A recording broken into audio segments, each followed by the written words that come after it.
plenty. There was a line of people signing up, though. I think I know. It's a full list, Ted. Mm-hmm. All women, I believe. Yeah. But if you don't have it. Still getting ready to broadcast still. Okay. No, Everyone in attendance, before we pick up the sheet for signing up to speak, I just want to remind you, you have to sign up to speak at public comment. So if you haven't, now's your opportunity to sign up.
And we're going to call to order the Monday, September 20th, 2021 meeting of the Borough of Marsville Council.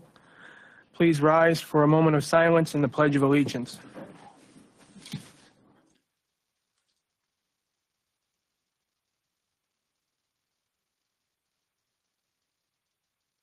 I pledge allegiance to the flag of the United States of America and to the republic for which it stands, one nation, under God, indivisible, with liberty and justice for all.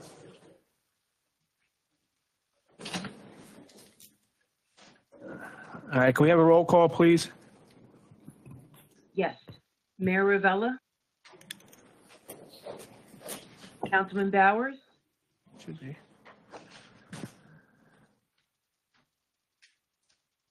Mr. Bowers? Virginia? Yes, can you hear me?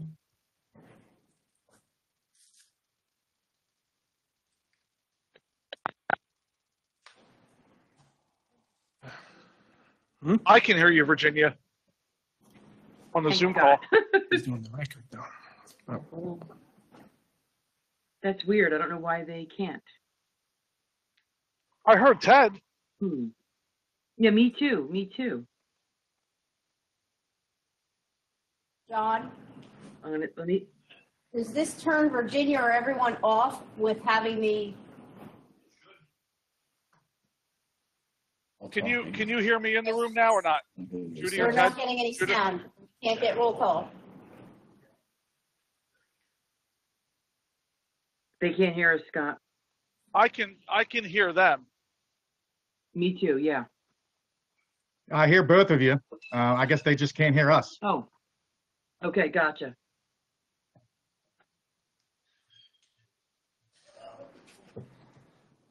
I'm going to text John later.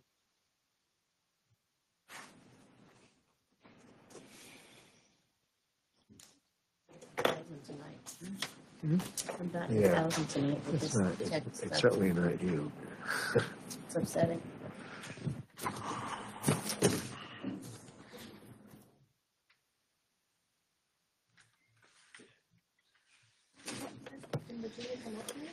We also can't hear Scott. I have been working on something this morning. Put it back on the phone.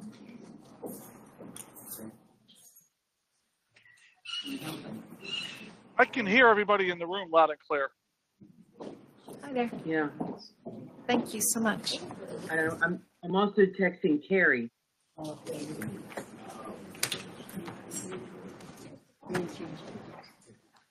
Probably.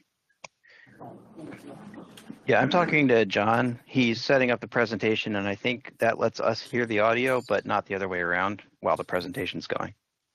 Thanks. So he's working it out. Can you hear me, Terry? I can hear you. So sorry, I'm trying to have two conversations here, guys.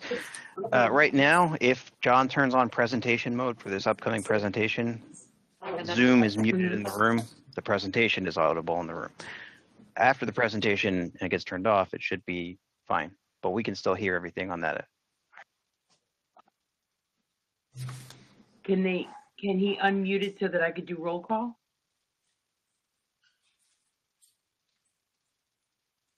He's working on it. It's like a issue with the technology that he turned on presentation mode and now it's muted muted. Zoom. Gotcha.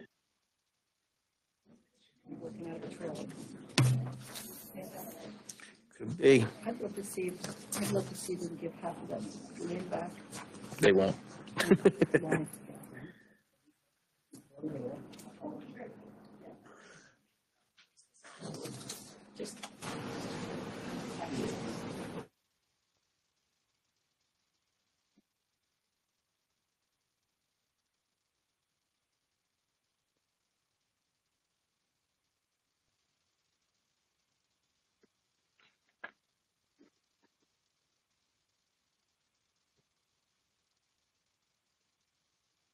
So are we audible in the room at all?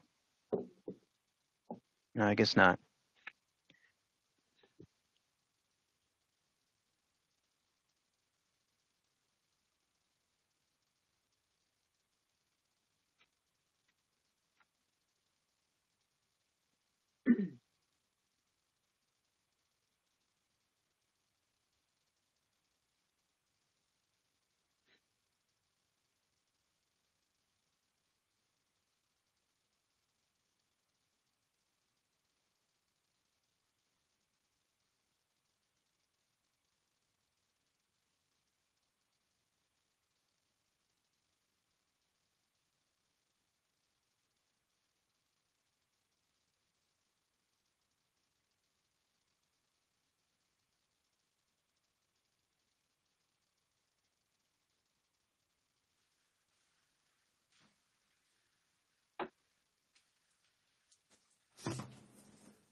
Yeah, a friend of mine lives right next door.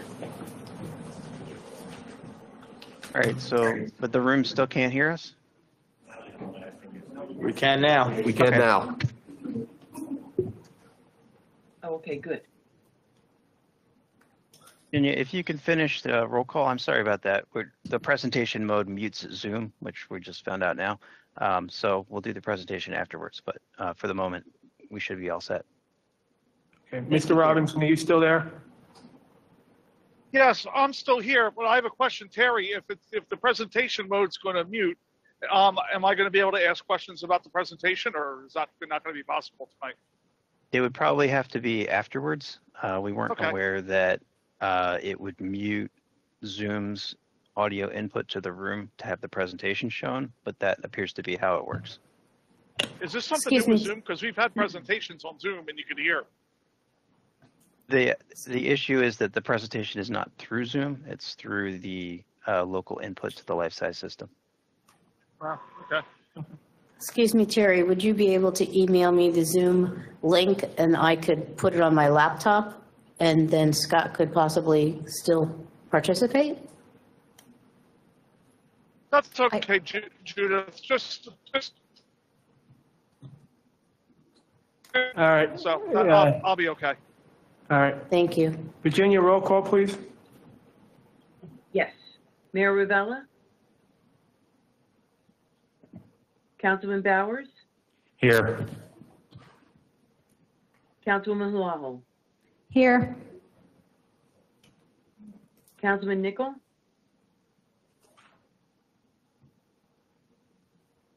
Councilman Parker? Here. Councilman Paul?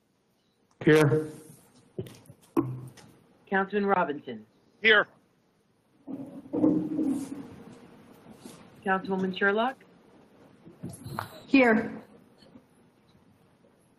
and Councilman Yeager. Here. Okay, thank you, Virginia. We're gonna move. Yes, Scott Holbert on behalf of Flager and Associates. Thank you, thank you. Thanks, Ted. Okay, all right, we're going to move on to item number 4, which is announcements and presentations. Tonight, we have the Delaware River Joint Toll Bridge Commission with a presentation. Mr. President, did you want to mention that we had executive session before the meeting? Yes. Yeah, prior to tonight's meeting, council held an executive session where personnel matters were discussed.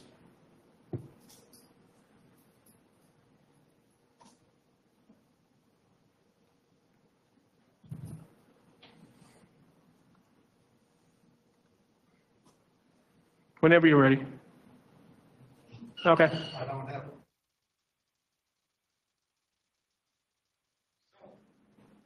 We have 4 copies that I've just found out.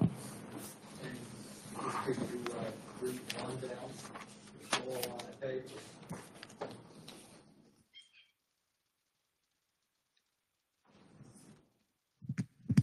You hear that? People on Zoom aren't going to hear you.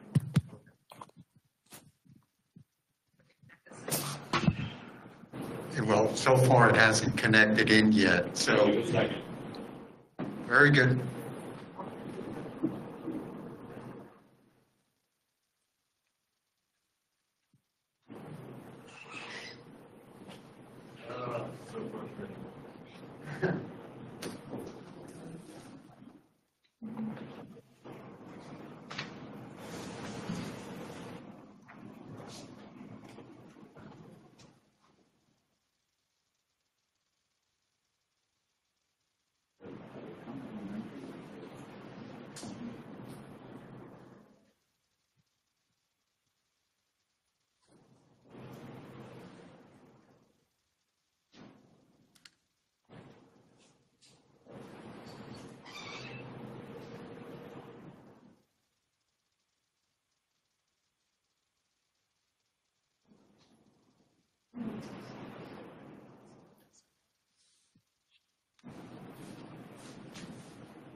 Good now.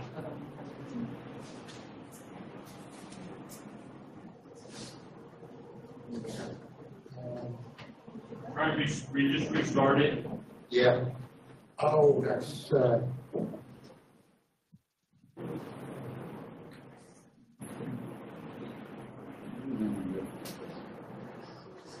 There you go.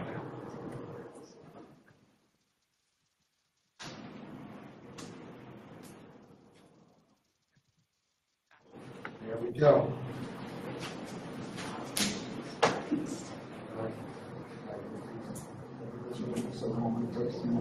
Thank you. My name is Joe Donnelly. I'm with the Delaware River Joint Toll Bridge Commission, and we have a brief presentation on some changes that we're going to be making to our facilities here in Morrisville. And that's the thrust of this. I'll try to get through it as quickly as possible so you all can get on with your meeting and whatever comments you want to make this evening. So next slide. For the uninitiated, the Bridge Commission is a bi-state commission serving Pennsylvania and New Jersey. We have a 140-mile jurisdiction along the Delaware River. We have 20 bridges. Some of them have connecting roadways that we're responsible for as well.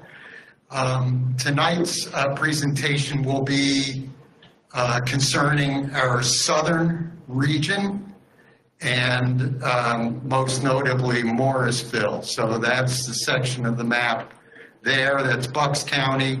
That little blue section on the other side of the river is Mercer, and then also a bit of Hunterdon is in our Hunterdon County in New Jersey is also in our southern region. Next slide, please.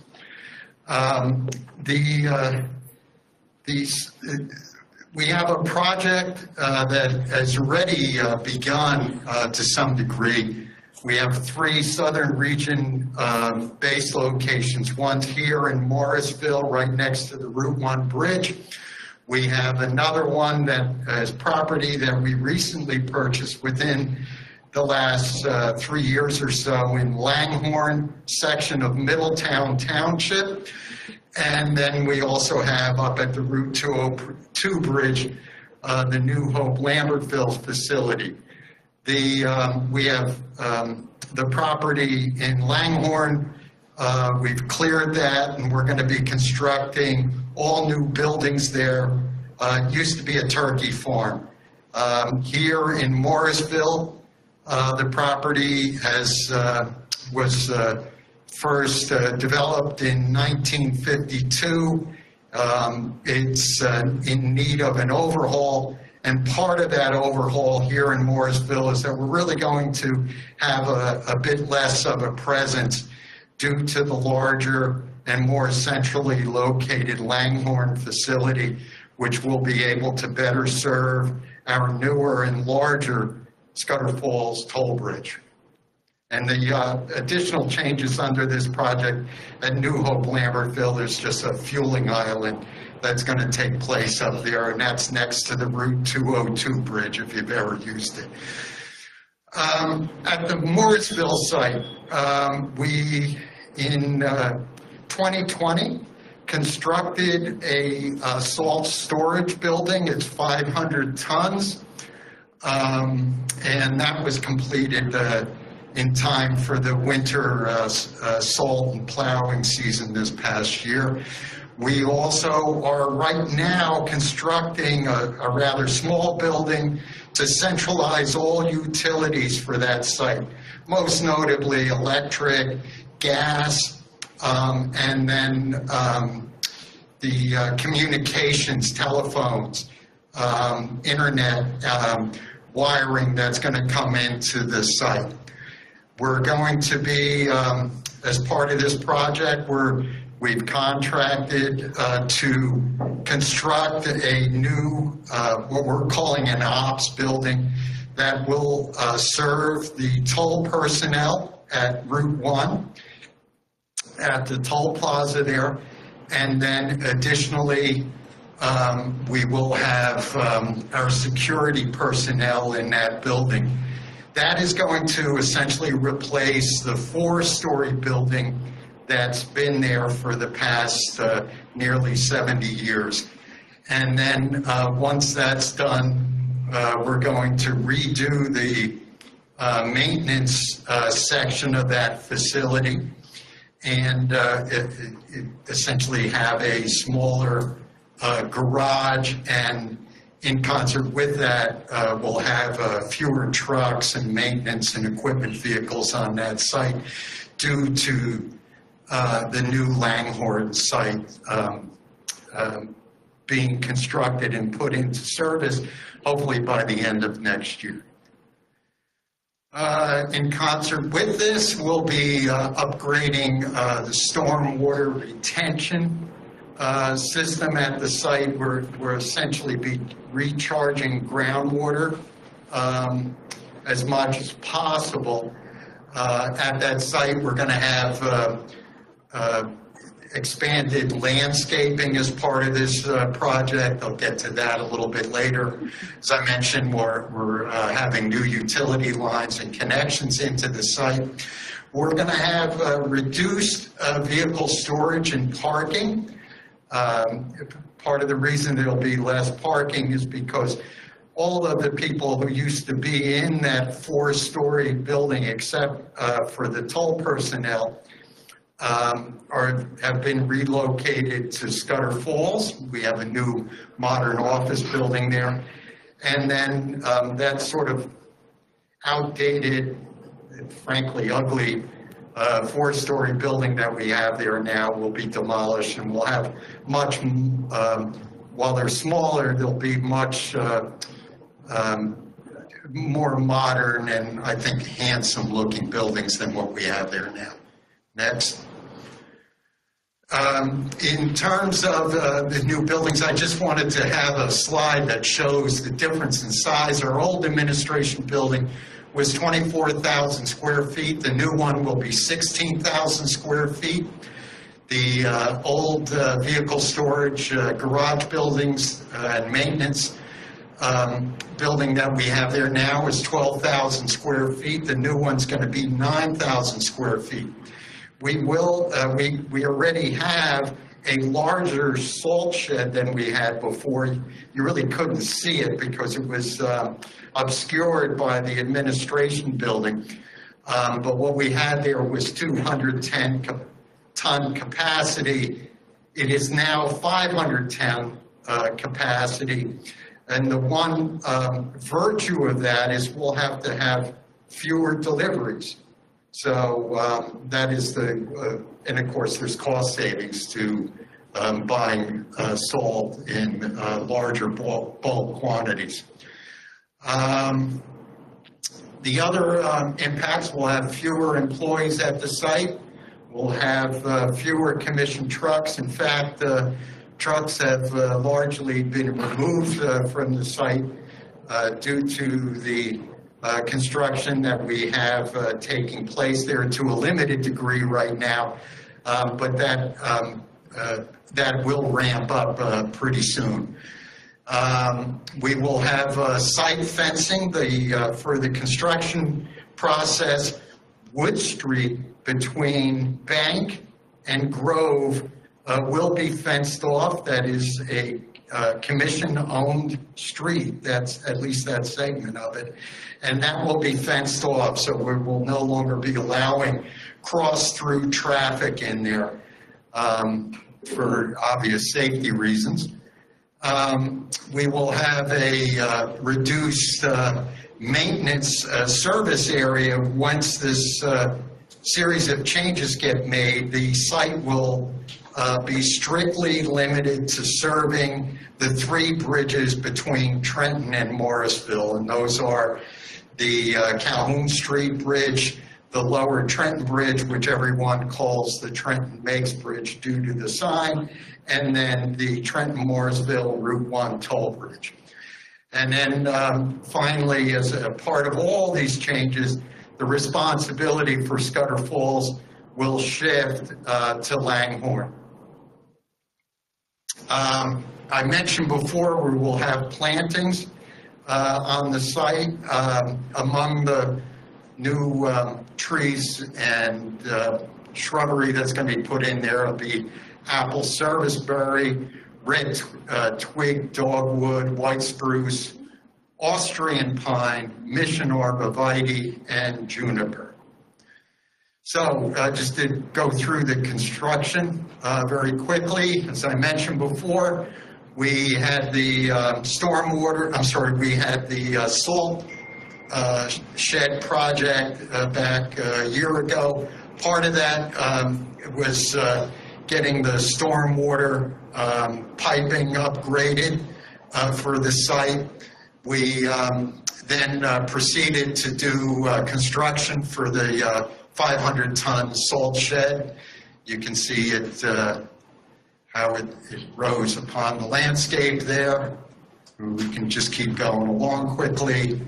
And we get to a finished product. There's a couple other improvements that were made. We have a fuel island for our trucks. We also have a magnesium chloride tank and a spray bar to essentially spray magnesium chloride onto the salt in the trucks that get filled there. And then here's the final product of the salt storage building. Right now, we're working on the demarcation building. That's going to be the central place for all the utilities. It's a 1-story building that will be immediately connected to the ops building that I mentioned before. That is the image of what the ops building will look like. It's 2 stories instead of the current 4-story building. And toll would be up in the second floor and security on the first floor. It'll have offices, we'll have security operations there, break rooms, we'll have state police from both states, their liaison offices will be there, toll operations rooms, men and women bathrooms and locker rooms, there'll be an elevator, electrical, mechanical rooms, custodial closets, and other storage rooms. The next phase, this one would be really attempted or will be attempted and constructed immediately after the Langhorne site gets completed. And this will be a new vehicle storage facility. If you know what we have there now, you can see that this is going to be a smaller building. And the primary thing of this will be vehicle storage. We'll have equipment storage, sign shop, woodworking shop, and a few offices for like the assistant foreman and other maintenance personnel. So this is another view of that ops building that I mentioned, and in the background there you can see the garage at the far end. So that's just another site view of that. This isn't really going to reproduce well on the screen here, but it's a site plan for the site that shows what the new buildings are. If you want to go to the next slide. So the construction and demolition schedule is we have construction taking place during daytime hours, Mondays to Fridays, 7 a.m. to 7 p.m., Saturdays only if necessary. So we would need to be in a crunch with, due to like really bad weather or something that sets the contractor back. There will be demolition of the existing 2 buildings and disposal by the contractor. We do not have their plans yet. So the one thing I want to say just on that is the demolition is going to have to be pretty careful because the building, there's virtually no distance between the building and the wall that for Route 1. So they're really going to have to come in with a careful plan for removal of that. And then the disposal is to approve sites for the various materials. The current building is mostly limestone, by the way.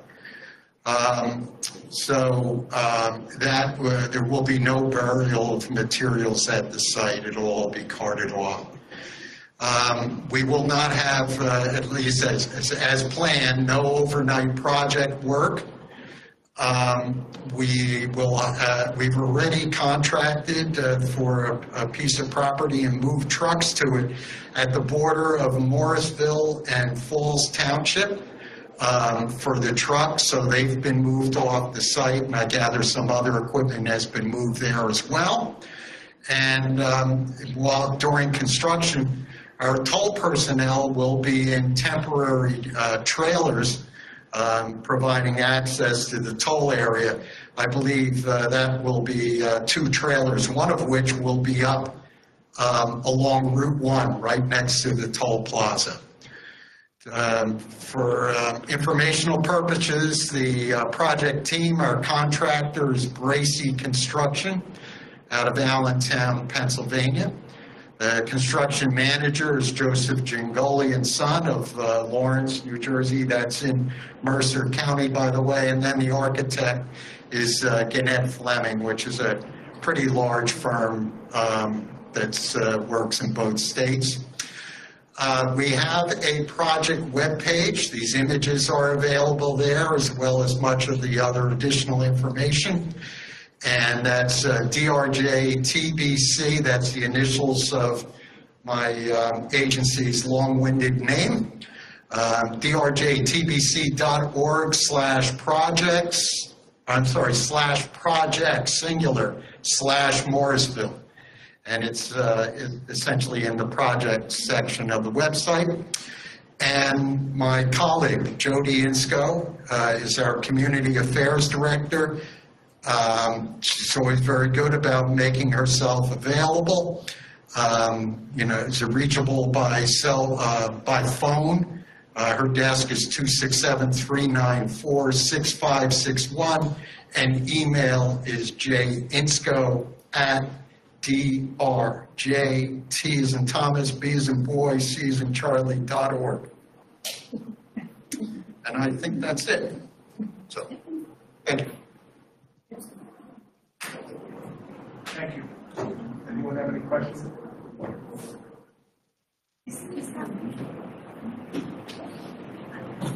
Is the Wood Street, is that just a temporary closure? It is. Okay, so eventually it'll open up to the residents? As it's planned, yes. The security fencing will be limited, as I understand it, to just the salting area.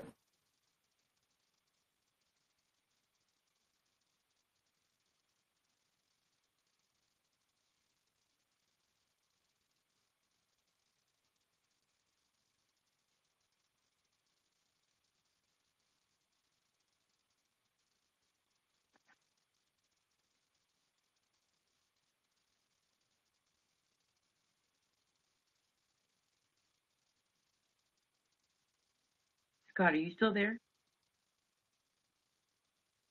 Hey, Virginia, I've lost all the volume, Yeah, I hear nothing. and it looks like the screen froze. Awesome. Do you think we should call back in?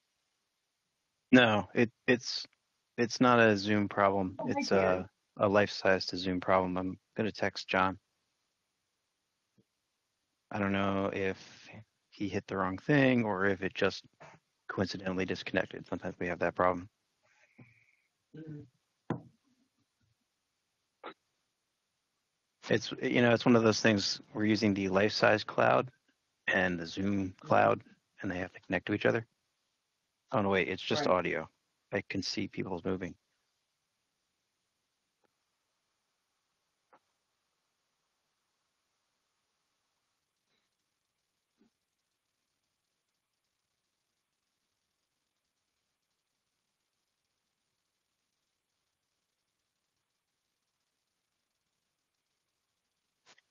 I think John just has to double check the settings. We'll probably get audio back here in a minute.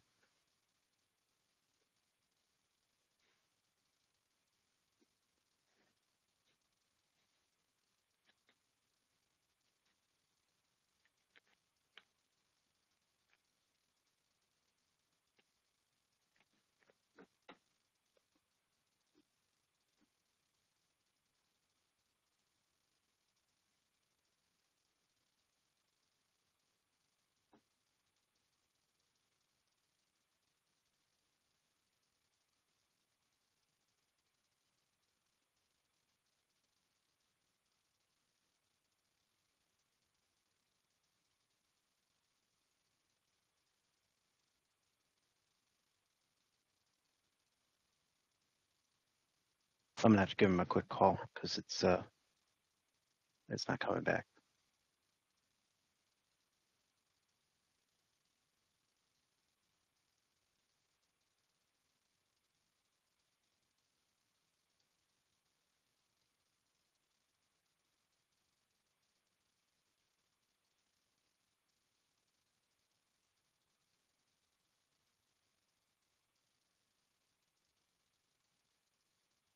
The fire company on that level. Yeah, it will be later, and that's once there's as-built, once we know what's actually constructed, is my understanding of how that process works. So, Thank you. I greatly appreciate that. yeah. Anyone else? Mr. Barker, can I make a comment while the representation from the Bridge Commission is here? I was going to mention it later, but I forgot for a second you were coming. I'd just like to say thank you to the Bridge Commission and those that were responsible for bringing up the teal color lights on the Trenton Makes sign for the first half of the month during Ovarian Cancer Awareness Month. So we appreciate that. It's something that the commission is very proud to do. There was a significant investment in that sign and the ability to change colors. So we do welcome any requests. It's there for your use, for the community's use, and we're happy to do that. We're just looking into why at 11 o'clock they turn red.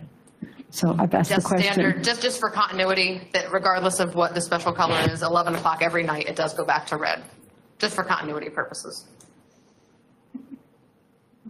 And any Thank you. special requests that the community does have, there is a link, again, on the main website. If you go under bridges, there's a drop down, and it does say Trenton Makes special lighting requests. And there's a link on there to make a request for any community thing. I know very often we do it for homecoming, we do it the high school football colors, holidays, of course, special awareness events. And I believe you've done pink for October. Yep. So I don't know if that's already in your plan. Yep. And it's currently blue for prostate awareness for the remainder of the month. It's a short month. We had to share with There's a lot of things prostate. going on. So, but thank you. Anyone else? Thank you for coming out. Yes, thank you. Thank you.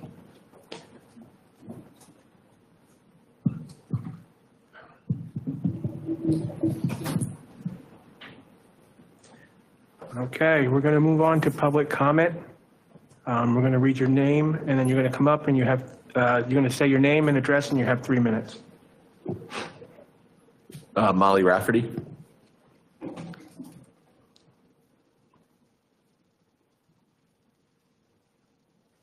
Molly Rafferty, 123 Delaware Avenue. Last month, I briefly explained Eco Remedies' process, the reason they're here, as well as their inability to remedy their shortcomings. I touched on human and environmental dangers of emission exposure. Since then, a fire occurred at Eco Remedy, August 23rd, 2 days shy of their mandated stack test. The severity of the fire has halted operations. The fire was deemed accidental, and it was identified by the fire marshal that there was no sprinkler system or smoke detectors at the facility.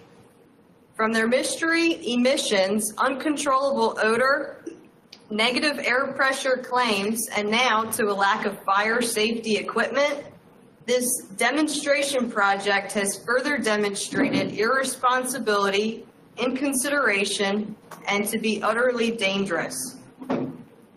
Before any building permits are approved, Chapter 3, Sections 306 and 307 of the International Building Code need to be recognized and enforced so we can be ensured that the facility will be properly classified based on level of hazardous materials, regardless of structure status, permanent or temporary.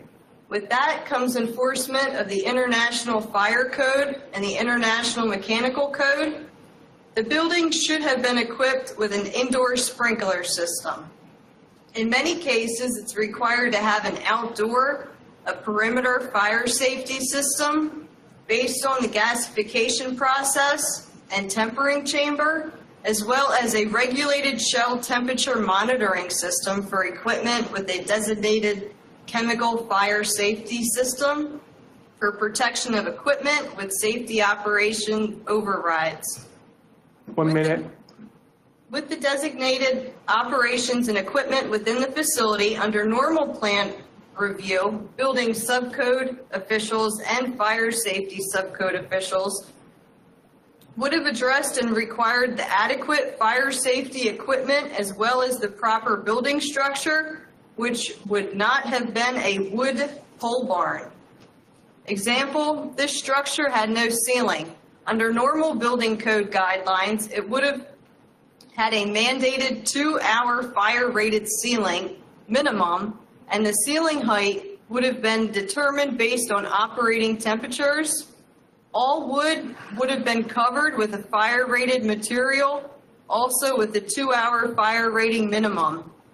Or, depending on the intensity of the heat produced from the equipment, could have clearly warranted a masonry structure with a steel truss roof. or at least a wood structure with the proper fire-rated material on all flammable wood surfaces. Time.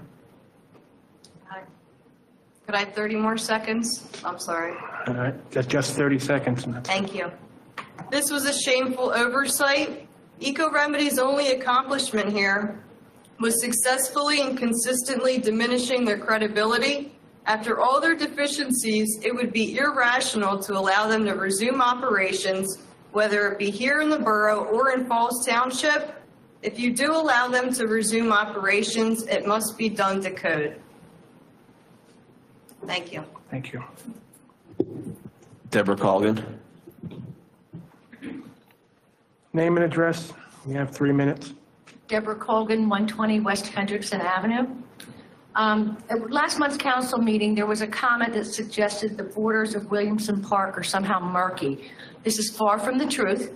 The borders of Williamson Park have been well documented for decades and are recorded at the county. The park area as we know it is the park. But I'm really here to talk about, to comment on a document titled Marsville of Borough of Marsville Certified Redevelopment Area and Marsville Riverview North Redevelopment Area Plan, July 2021. The RDA says that they created this document at the borough's request. This document seeks to expand the RDA's development area in Marsville by declaring Williamson Park and its surrounding parcels as blighted. It tries to justify the takeaway of public land that serves the whole community for a private development that caters to a few. I hope you all have read it and are appalled that the borough would direct the creation of such a blatant distortions. While it is marked a draft, its whole premise is based on the idea that parking areas and open spaces are, quote, economically or socially undesirable land uses. And it uses misinformation to try to make its case. It fails miserably, and anyone associated with this document should be very embarrassed. Council should denounce this report immediately and dump it in the trash. It bears repeating.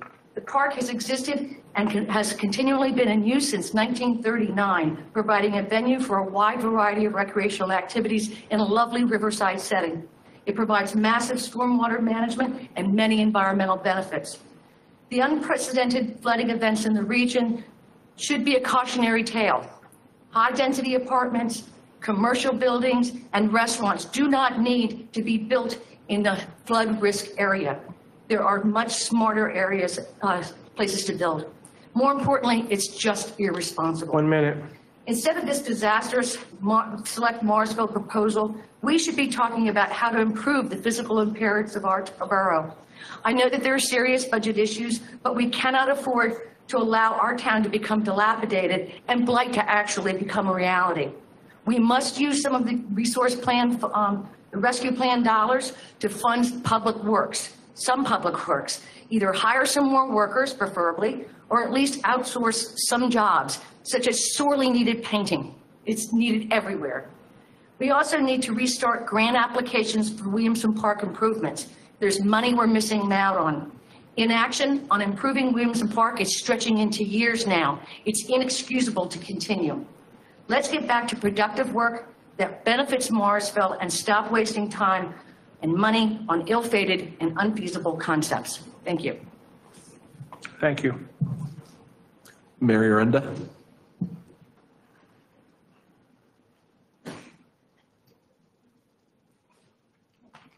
Mary Renda, 343 Crown Street, Morrisville.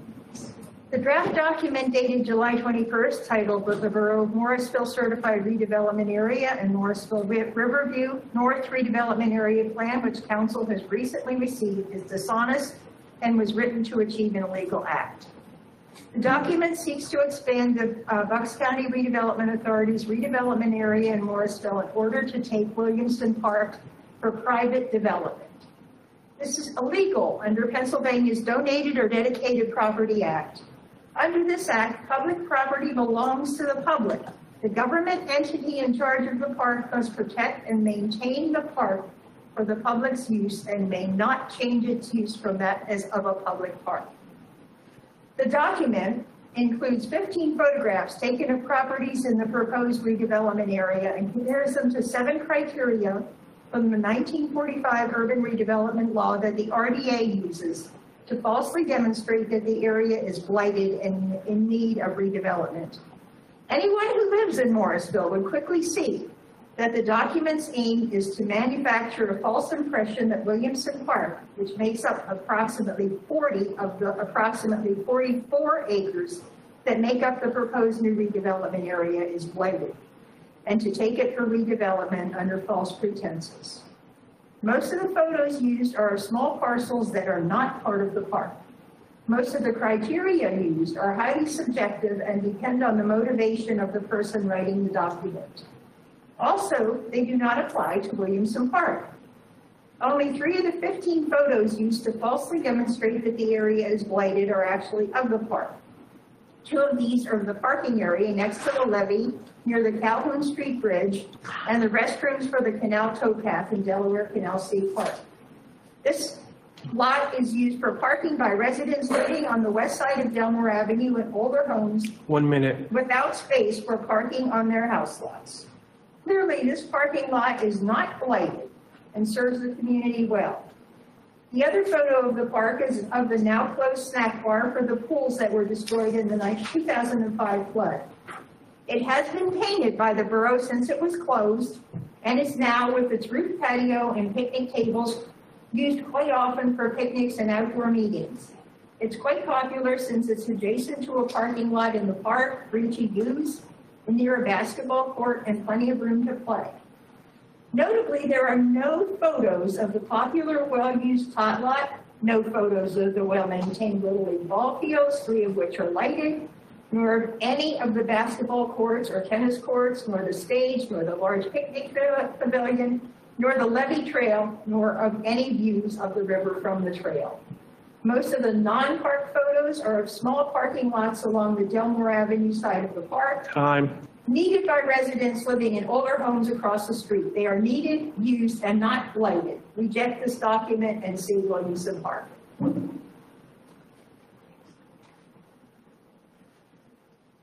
Don Rice?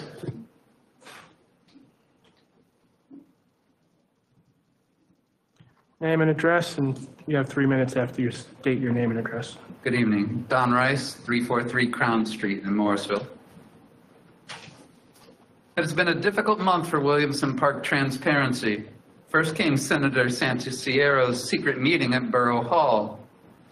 Invitees were the Borough Council and Manager, County Commissioners, State Representative Warren, and special guests, Department of Community and Economic Development Secretary Dennis Davin, and of course Joe McGrath. I attended the meeting, though uninvited, and saw that the apparent purpose of this meeting was to show publicly elected and appointed officials' support for McGrath's Williamson Park development. The borough's participation was inappropriately used to infer its support for McGrath's development. What happened to public neutrality by borough officials? Why was the public not invited? Why has the public not been told? Where is transparency? Next came the secret RDA report. The Borough Morrisville Certified Redevelopment Area and Morrisville Riverview North Redevelopment Area Plan you've been hearing about.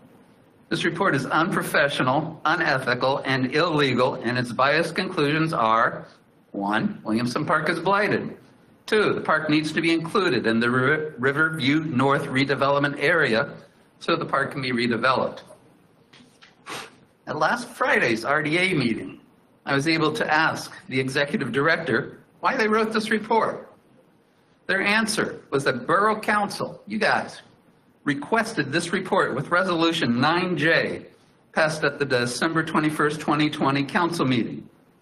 Resolution 9J, and I quote, authorizes the Bucks County Redevelopment Authority to aid Morrisville Select's completion and submission of a full subdivision and land development application, end quote.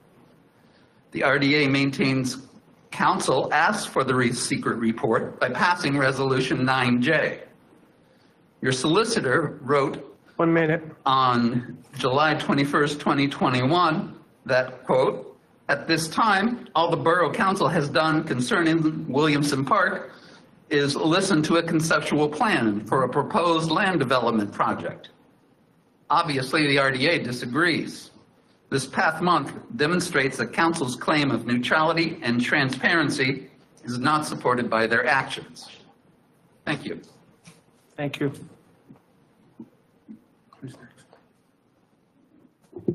Dina Tanzillo.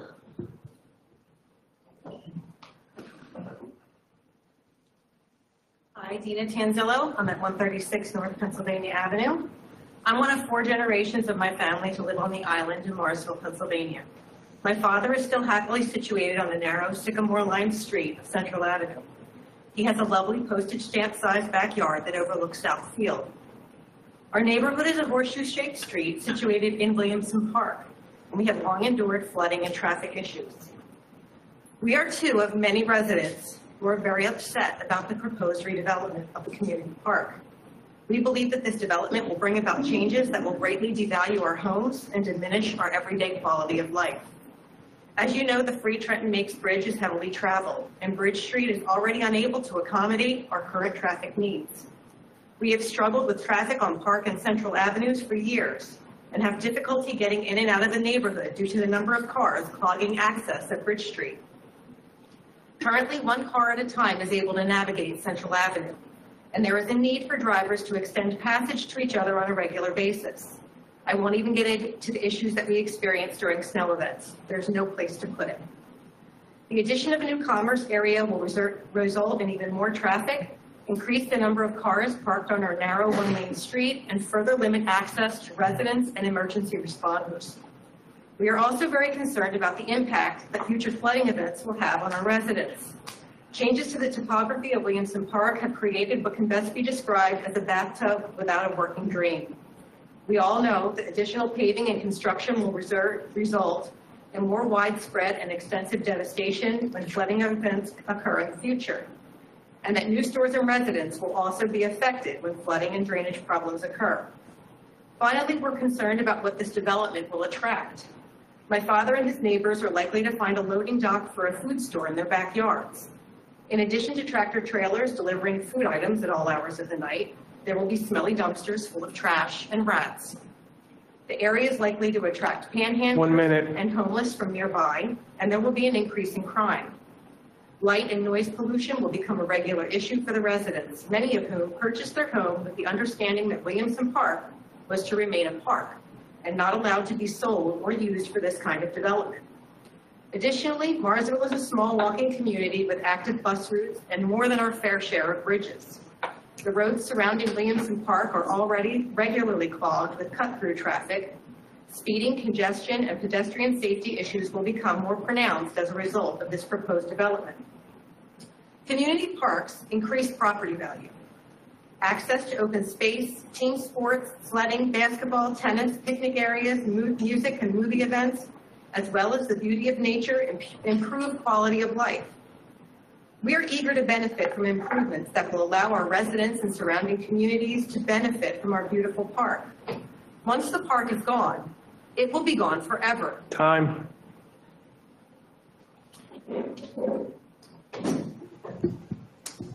And I'm going to apologize ahead of time. I believe it says Catherine Rice Engelhardt.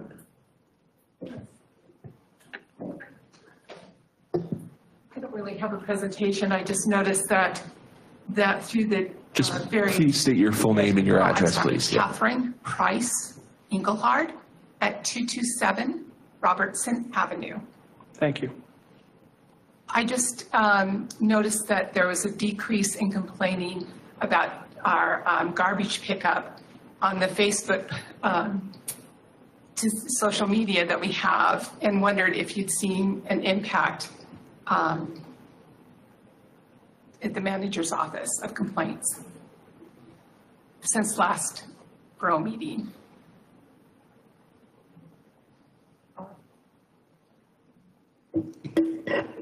I'll try to answer that for you. Okay. Our complaints in the previous month were in abundance, and they have begun to dwindle. That's what I thought. That's good to hear. Thank you. Yes, we've been taking a lot of action at the borough office level with the representatives of the sanitation company, and they have been very compliant in helping us. We've noticed that in my surrounding neighborhood, so thank you. Good to hear. Thank you. Thank you. Elizabeth Lester Abdallah. Hi, good evening. My name is Elizabeth Lester Abdallah. I live at 1328 Polo Run Drive. And while I'm a resident of Lower Mayfield and not Morrisville, my husband and I spend a lot of our time here in Morrisville and plan to buy a house here. One of the main attractions to Morrisville is the dedicated green space that is Williamson Park. Bucks County is widely known for its many beautiful parks and natural resources, part of the reason we moved to Bucks County. And Morrisville is lucky to be a part of that with Williamson Park and the preserve. However, unlike larger neighboring areas, Williamson Park is the bulk of the green space here in the borough. Any development of the park would eliminate so much of the little green space that the residents of Morrisville and many people from the larger area enjoy when experiencing the outdoors. During COVID, we have seen how vital that has been to have places to gather safely outdoors where you can socially distance and breathe air free from a mask. These times of isolation have also enlivened many people's desire for the outdoors. I know many have taken advantage of that in Williamson Park specifically, starting with the borough and the popular annual Labor Day. Excuse me. Picnic. The summer music series and jazz fest, and continuing on to the birthday parties.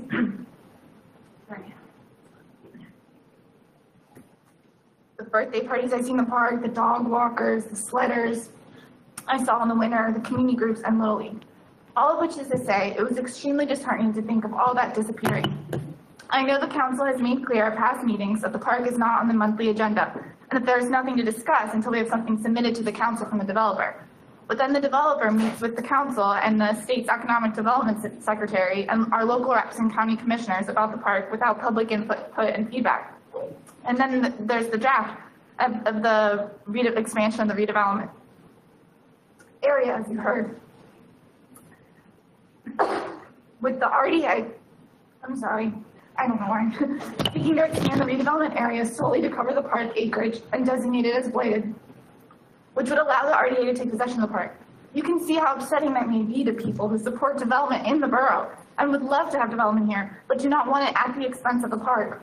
There is no way the park meets any of the statutory definitions for blight, and to designate it as such by selectively pointing to very minor periphery aspects of the park and places that are not even a part of the park without at all acknowledging that the rest of this proposed redevelopment expansion area is a public park that is well loved, well used, and well maintained, is uninformed at best and intentionally deceptive at worst. I hope that all members of council are alarmed, as I was, about any proposed expansion to the Morrisville redevelopment area to include the park. I don't need to tell you that this is, thank you, the primary public green space in the borough. It is a large attraction of living here.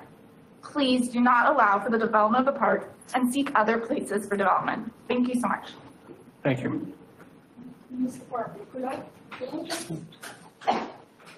Could I get her to say her name and address again? No. Elizabeth Lester Abdallah, 13. Lester Abdallah. Lester, Lester.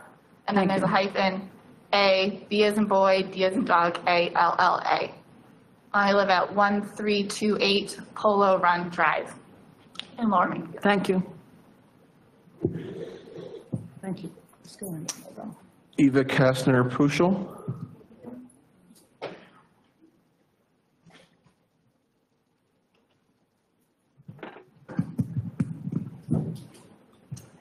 Good evening. My name is Eva Kastner-Puschel, and I live on 85 Central Avenue here in Morrisville. And I'm speaking tonight in front of you for a special cause. Would like to take a brief moment to introduce myself. I have lived in Morrisville for a while now, and I have come to love this beautiful town. Fairly recently, I have been invited to participate in the Mrs. America and Miss for America pageant, as you can see here on my sash that I'm proudly wearing tonight. And in running, I'm representing this town as Miss Morrisville, Pennsylvania for America in next Sunday's state competition held in Manayunk, Pennsylvania, in the beautiful Venice Island Theater. So I have been telling a few community members about that, and they encouraged me to speak tonight in front of all of you and in front of our audience who is watching at home. So I would like to say a few words about myself. My background is in music, pedagogy, and business administration, and I love to connect with people and make things happen. I have worked with arts organizations, taught music in schools, sung in churches, played in churches as well, sung with ensembles in wonderful concert halls here in Philadelphia and New York and other places, and have been also involved with fundraising. Getting involved here in the community in Morrisville over the last year and a half has really made me feel very much at home, and I could see how many people care about this town. As a resident near our beautiful Williamson Park, the canal and the towpath, and as a lover of nature and the outdoors, I get to enjoy the benefits of being outside, and I understand the importance it holds for our entire community and well-being. Living a healthy lifestyle and having access to open space is one of the things that I'm advocating for. It fills me with joy to see kids playing, and it was a truly special occasion and experience to have been invited to sing the national anthem in May at Memorial Day at the Little League tournament. Since the spring, I've been serving on the board of the Morrisville Library, the Morrisville Free Library to be exact, where I help with programming and fundraising. And that being said, we're still selling raffle tickets for the painting of the library by local Bucks County artist Gary Hackett. And if you're interested, my colleague and our president, Bruce Stevens, is here tonight, and please go see him and support the library. I am running for the state title for Miss Pennsylvania for America, as I mentioned earlier, and I'm proud to represent Morrisville. And so I'm asking for your support. There is currently an online contest, and you can vote online for the fabulous face contest. The portal is still open for 5 more days. It's $1 a vote, and I'm very happy to say that the majority of the funds raised are going to support Victoria's Voice Foundation to prevent drug addiction. So if you're interested, please come see me later. I really appreciate the opportunity to speak before all of you, and thank you. Thank you. Bruce Stevens.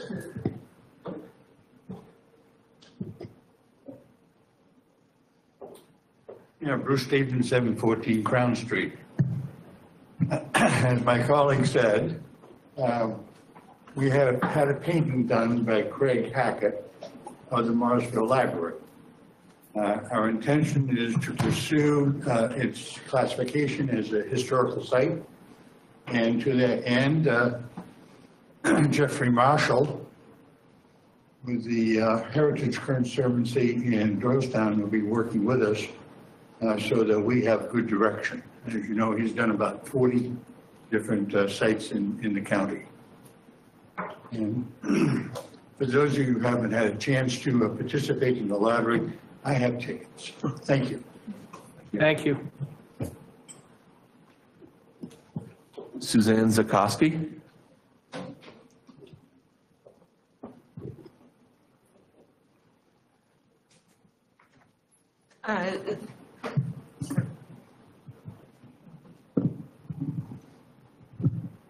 Suzanne Zakowski, 277 Althea Avenue. I did not prepare something to speak to you tonight, but I thought we were coming to listen about a ruling on the chicken ordinance. My husband and I have been residents in the borough for nearly 20 years. We pay more than $8,000 in taxes, and we now live next to a poultry farm.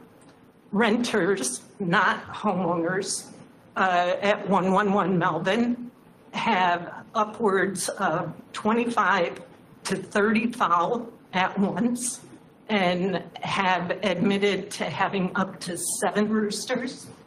I have written complaints to the borough, to the health department, to the SPCA, concern for the animals, how many are being kept in a small space. And I really credit George McClay for being the most responsive. in hearing our complaints. We have literally had to rearrange our house, move our bedroom.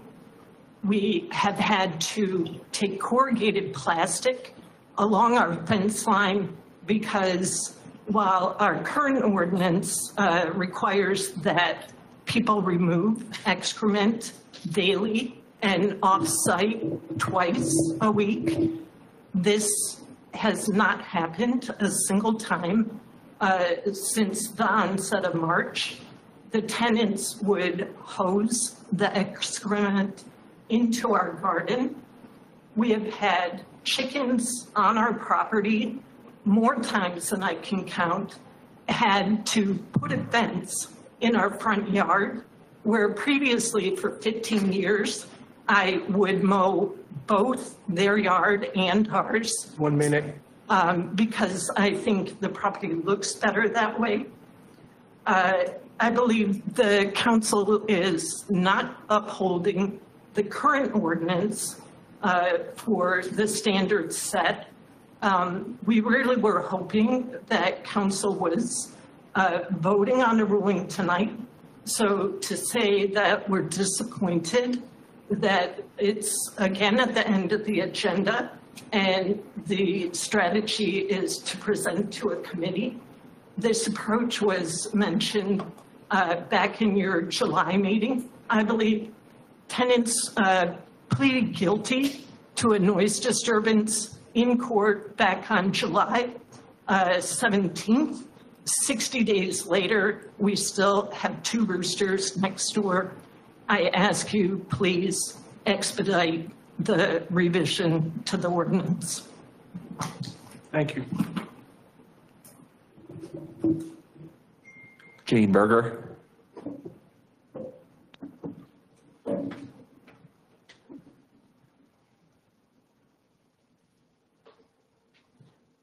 Shrinking. Good evening, Jane Berger, 90 West Maple Avenue. Something different. I just want to say a thank you to Council President Ted Parker for making sure to pull together a committee to have a Labor Day event in Williamson Park. It was a great event. I was pleased to see so many young families that were there this year. And also want to thank pulled together a committee with many volunteers and residents that each took a part in doing something to make it a successful day.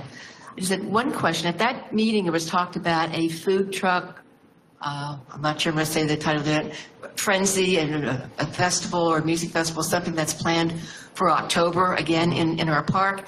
But I wasn't sure if that was going to be a borough event or if it's, I'm not sure if the person speaking was a member of our EDC, which is separate but yet appointed by you.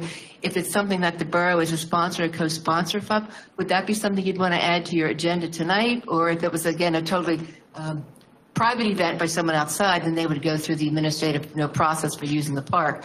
But I just wasn't sure that if this is something that the borough was going to be able to participate, and maybe you could add that as you do the approval for the Labor Day Park or other borough-sponsored events. So thank you. Thank you. Mr. Parker, can I answer that? Yes. As of now, we don't have any, we didn't have any food trucks approach us.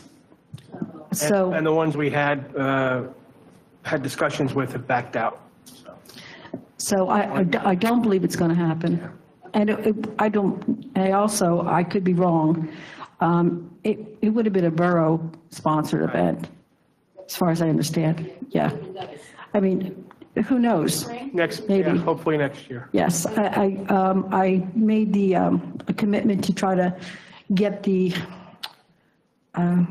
organizer of the Shad Fest, because theirs was canceled because of the flooding in Lambertville.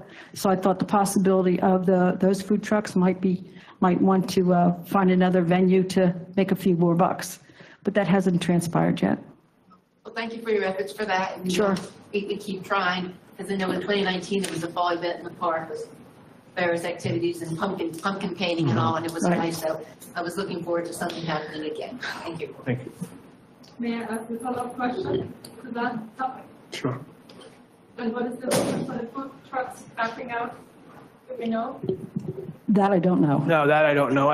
Some of them were booked, and then They had canceled and then they had rebooked and we hadn't finalized anything in time, so. Okay, thank you. It's Joshua Kuntz.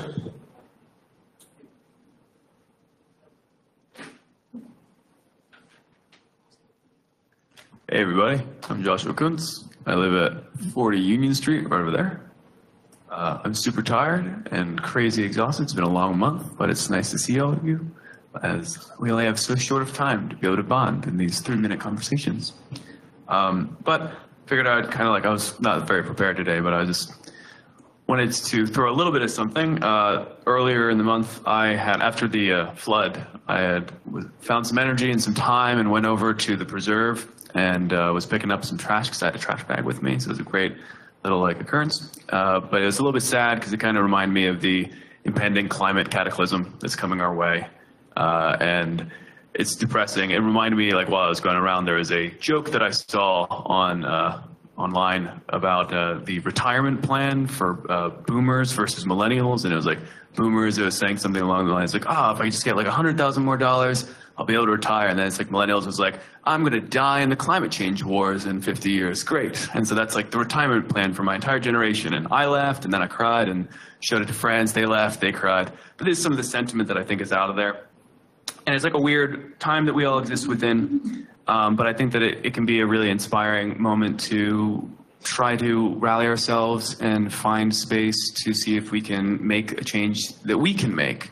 And then we have to kind of stay positive about things and be constructive, not just kind of preventing the bad, but seeing if we can do good. I don't know if we have any ability to request to say the Bridge Commission, but if they're making this wonderful new building, maybe they can include eco-friendly or environmentally friendly aspects to it, solar paneling or something like that, to help offset some of the natural, taxation on the environment that any building that is constructed naturally has, because that requires electricity, it requires climate, especially new buildings, especially luxury buildings. So these are just some things that might be cool if we can push for and move with. I don't know if we even have that authority or anything.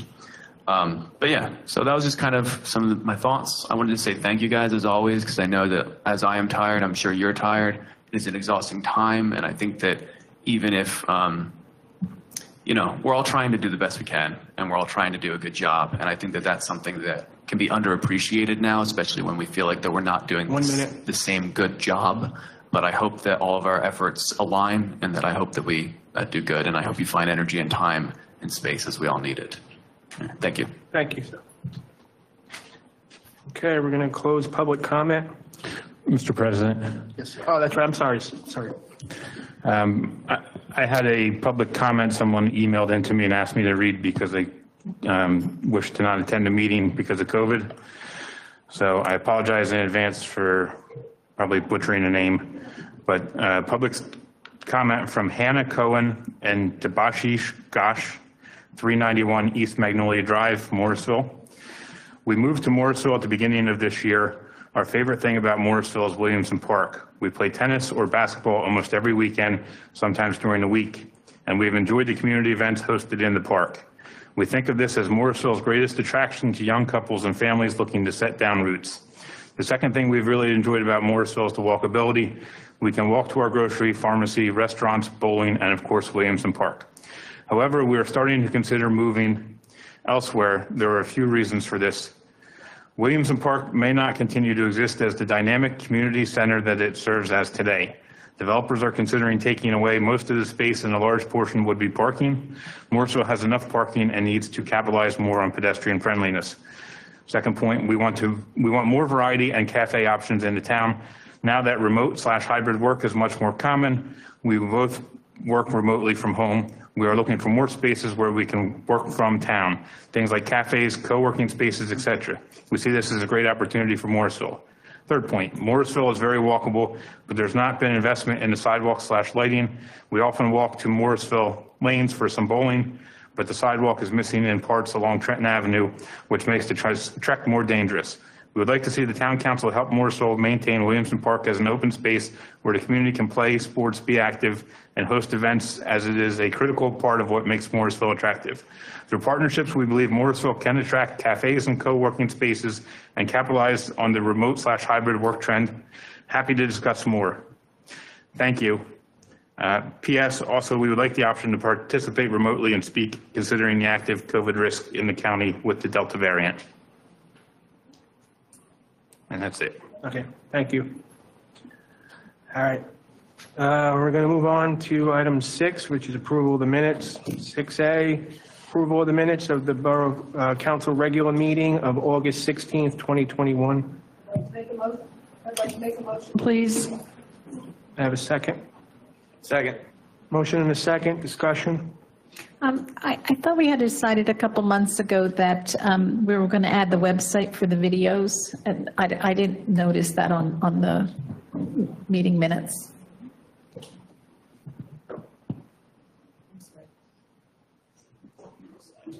It was probably decided before. Decision made. Right. It was just kind of said. Yeah, so we had a discussion. We didn't take a vote or anything, but just to add the website where the video meetings are being stored, so that if somebody saw the meetings and they wanted to listen to the discussion, they knew where to go. Not a big deal. I'll look into that. Anyone else? All in favor? Aye. Aye. Opposed? Aye. Motion passes. Moving on to finance. 7A, the treasurer's report. Everybody has that. 7B, a call for a motion to approve the bill list and pay bills. So moved. Second. Motion and a second. Discussion. I just have, I have a question. Last month, we chose not to pay our Republic service bill, but there is one on this month, right? So where are we with that? Like, are we double paying or not paying? What are we doing? We held back the July and August payment at this time. Okay. Because we were informed to do so by council, and we are asking to allow those payments to pass through. We are working with Republic according to the contract. Okay. And that's how we will be, if there are any deducts, we would work according to the contract because we are compiling our information. So are we paying all those 3 months, those 2 months in advance? Not in advance, but at the same time? Correct. Okay. Thank you. And one other, sorry, on the, I apologize, I should have pulled it out.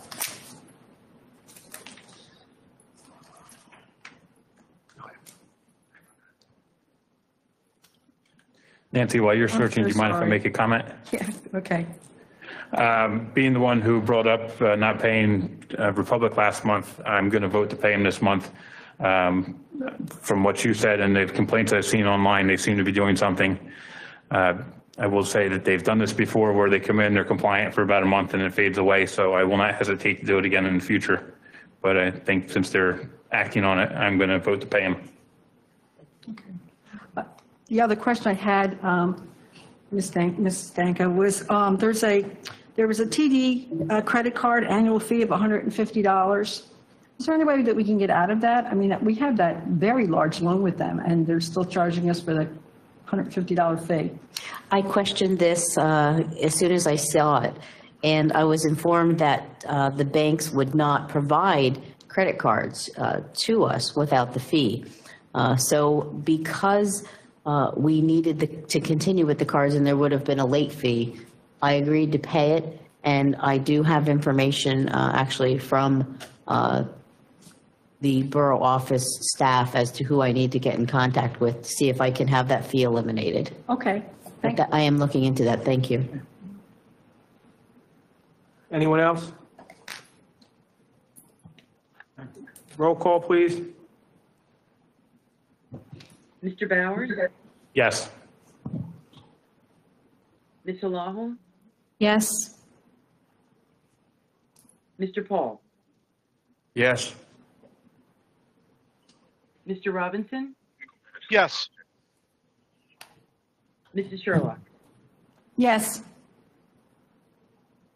Mr. Yeager? Yes. And Mr. Parker? Yes. Okay, motion passes 7-0. All right, moving on to reports. 8A, Mayor's Report. Mayor's not here. We'll move on to the police chief's report.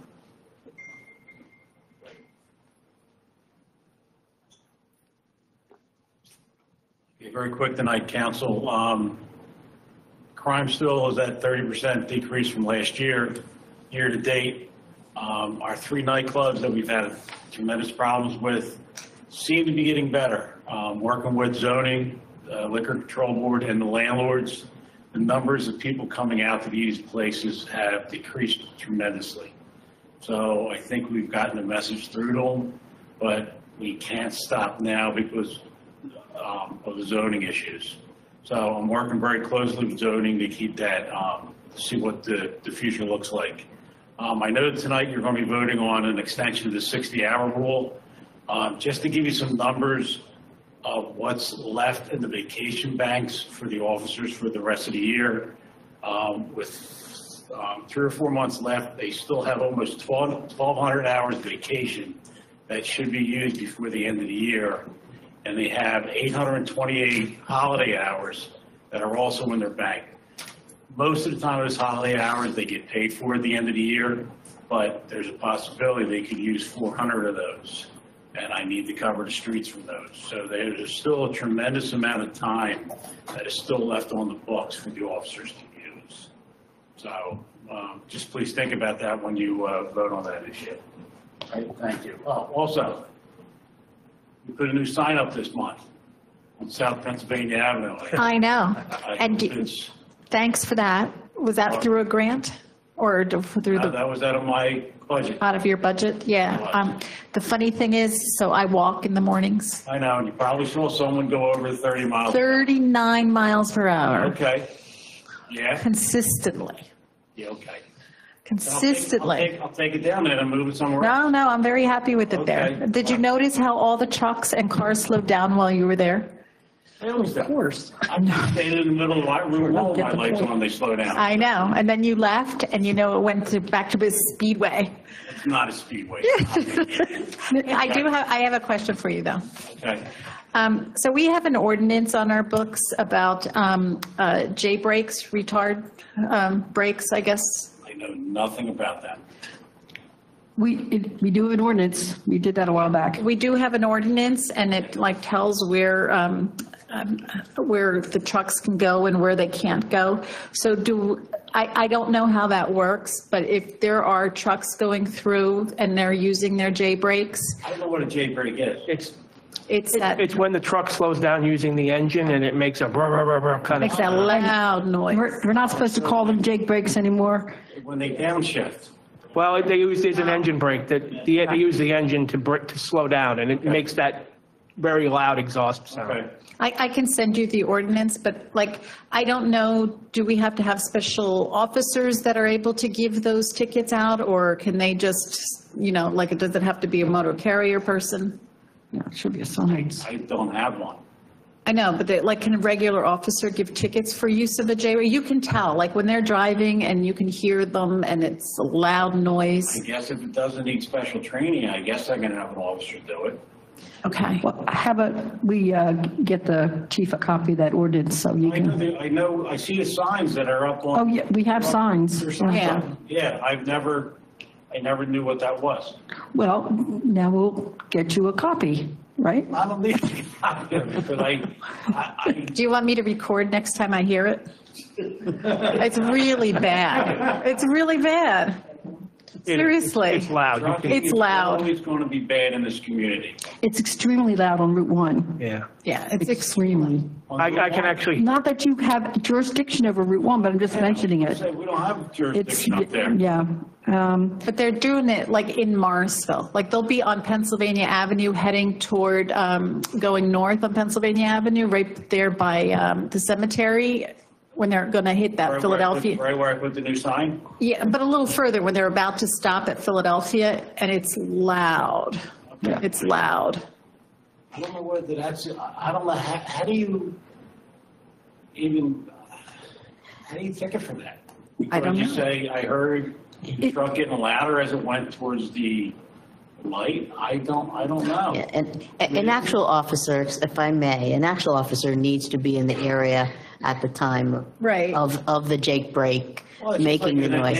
any place else, you got to be there to see it, Correct. or watch it. But what I'm saying is, it's almost, I got to think to myself, how do you ticket that? You know, I'm standing outside my car, and I watch a truck pull up, and it gets a little louder. No, it's distinguishable. It's definitely distinguishable. Yeah. I would say it's like a car with a very loud exhaust.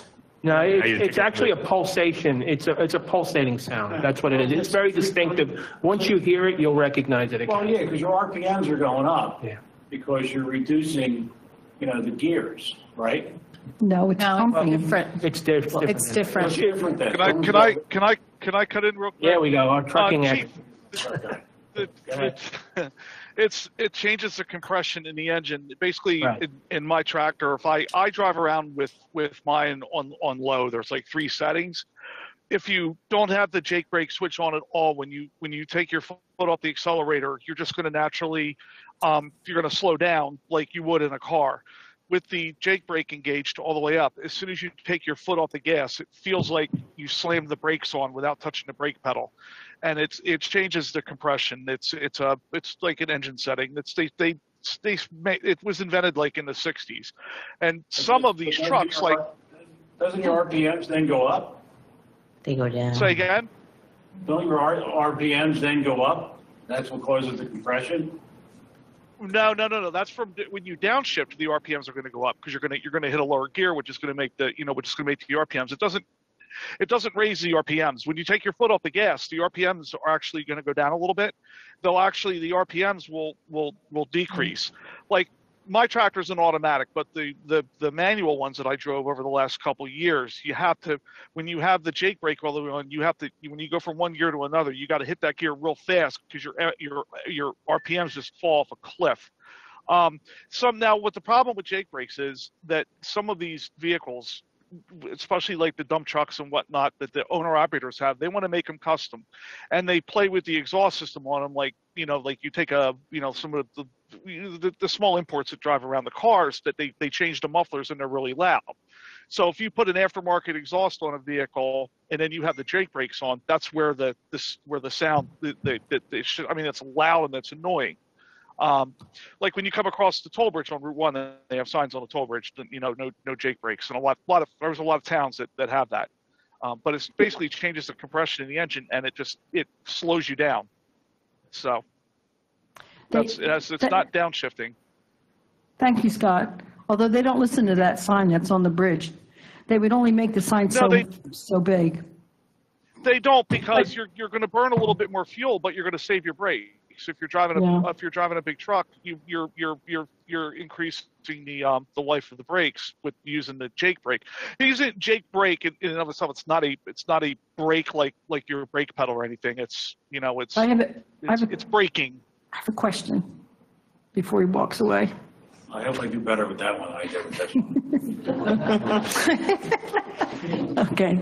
I see where, the only thing I saw there's an increase, and that's fraud. Is there anything you can elaborate on that we know? Are they all different types of fraud, or is there any kind of? This is a nationwide problem. I get it, but everybody gets the phone calls. Okay, so it's through phone calls. That's where most of it starts. Okay. But there's nobody knocking on doors committing fraud now. Okay. It's everybody's on phones. It's people getting a Comcast bill that's in their name that they never signed up for. And most of the stuff can be tracked back to Africa and the Middle East. Okay, thank you. You're welcome. Thank you, Chief. 8C Managers Report.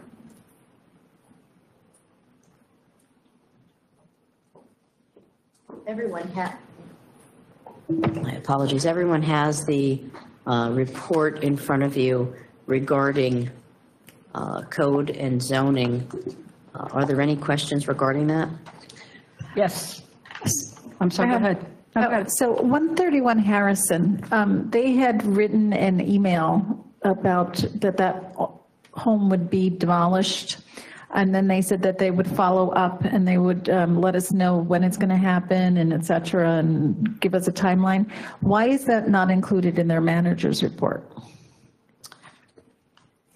That is a very good question. Okay. All right, just as long as they can add it, because otherwise I'm going to be calling you saying, what's the status? Yes, thank you. Yeah, they gave us a separate email for that, right? So, the first question I have is on the first paragraph, they talk about the Stockham building and so forth, but then it says the holdings or litigation concerning the property in New Jersey. Does that have anything to do with us, or did it mean to say Pennsylvania? Do you know? I believe that means that the two people that own the property are probably Both from New in Jersey. court in Jersey over their ownership. I believe so. I guess it could have been worded differently. Also, on tonight, there is a motion this evening for it's 9E for the property tax refund. The date is wrong in the motion. I don't know if it matters. It's 2/43, not 23, for the Ozer property. So I just wanted to mention that, even though it wasn't in this report.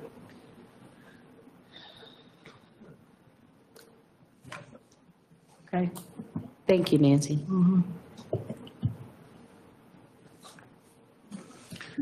I just have one more comment. Judith, I have an email into you and code twice for a response on what it means when a property is posted for the grass, specifically the one on North Lafayette. I don't necessarily need an answer now, but I would like one relatively soon so that I can get back to the neighbor who is concerned about it. You know, what the next steps are and what that actually means and entails. Yes, and I appreciate that email. I'm expecting code to answer that email shortly. Mrs. Danko, another, please. What can be done about people still continuing to blow all of their grass into the street? Like, and it's not just every now and then. It's like the same contractors, the same gardening centers. I'm just wondering, I know it's late in the season now, but maybe could we send something out to all these vendors that come into town maybe and explain? I mean, we have an ordinance that's against that, but yet it is, well, residents do it too, so please stop that. But I don't know, it's something that is bothersome, but we don't really have control over, so. Sure. I don't know that we can send something to the vendors because we're unsure, you know, we'd have to really see who they are. We can certainly create some type of a flyer or informational piece to be placed on, you know, on all the social media sites of the borough. And actually, that is a part of our MS4 program. So we could probably do something twofold there. So we'll work on something of that nature for the future. Some of them are very responsible. I have to say I've seen them put tarps down or whatever that are very responsible, but most are not. And I think that's it with regards to that. Thank you.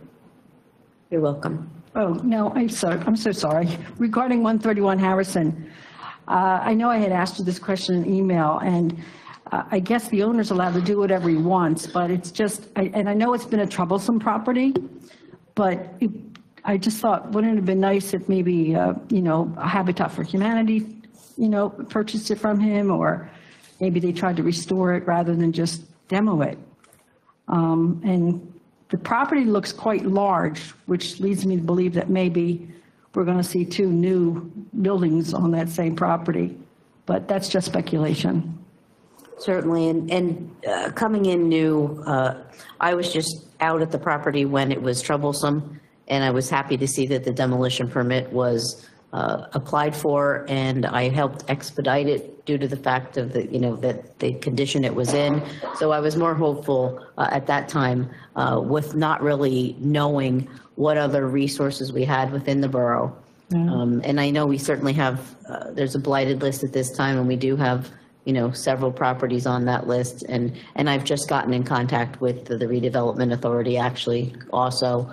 So I'm understanding the process here in Morrisville more so now.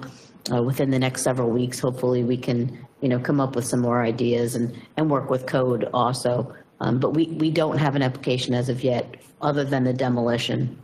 And I have not had a chance to review that as to who it was yet. I plan on doing that. Okay, thank you. Certainly.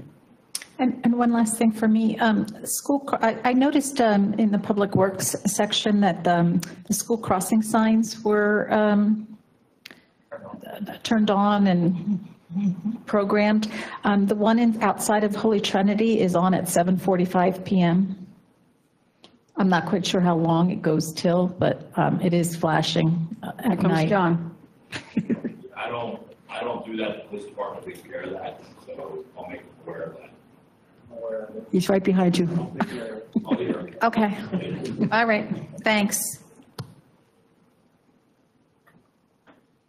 Anything else? All right, moving on to. I apologize, but I want to take this opportunity to thank our Public Works Department and the incredible job they've been doing. I know they sent something out just to I don't think the public knows how much grass they cut either, like the circles, like, it's just incredible. And I think they've been doing a great job with so many men down right now. So thank you for that. Yes. Thanks. Plus, what was it? 50 calls for the PA1 calls, 50 of them this month. I mean, on top of their regular duty. It's very, very busy department for a few guys. Anyone else? All right. We're going to move on to 8D, committee reports. I think the only one that happened last month was Parks and Open Space. Do you want to give that one, Nancy? Well, I didn't bring the notes with me, but I can just say that I think that the Labor Day was very successful. I think that the movie night was extremely successful. And something that's not borough sponsored, but, the Michael Charlotte Foundation sponsors it, but the Jazz Fest was extremely successful, and I appreciated everybody that worked on those all the events actually. And just to let everybody remind them that this Saturday, the 25th, from 5 to 7, there's another concert right out front here in the lawn. It's Jody King, the country western duo. So that's just more grass for John to cut. And I just wanted to add that we were planning on selling hot dogs and that to raise some funds to pay for some of the events, and hot dogs were donated, and I'd like to thank Brad Anderson for that. We raised after expenses $400, which I'm going to give to the borough manager to use towards the event on Saturday. So, and that's it. All right, nobody else has a report. We're going to move on to 9 action items. 9A is a call for a motion to acknowledge receipt of the annual minimum municipal obligations form for both the police uniformed and non-uniformed pension plans to be submitted to the Pennsylvania Municipal Retirement System by October 4th, 2021, and authorizing the borough manager to execute the necessary documents. So moved. Second. Discussion. Hearing none. All in favor? Aye. Scott? I forgot to say aye. Aye. Okay. Opposed? Motion passes 7-0. 9B, a call for a motion to approve a millage payment in the amount of $48,000 to the Morrisville Fire Company as per the 2021 Fire Fund budget, contingent upon receipt of payment in full for gas and diesel invoices. So moved. Second. Motion and a second. Discussion. Hearing none. All in favor? Aye. Aye. Opposed? Motion passes 7-0. 9C, a call for a motion to approve a millage payment in the amount of $88,000 to Capital Health as per the 2021 EMS fund budget, contingent upon receipt of payment in full for gas and diesel invoices. So moved. Second. Motion and a second, discussion. Mr. President, I have a comment on that just for our borough manager. I'm not sure when our agreement is up with them. So you may want to look into that.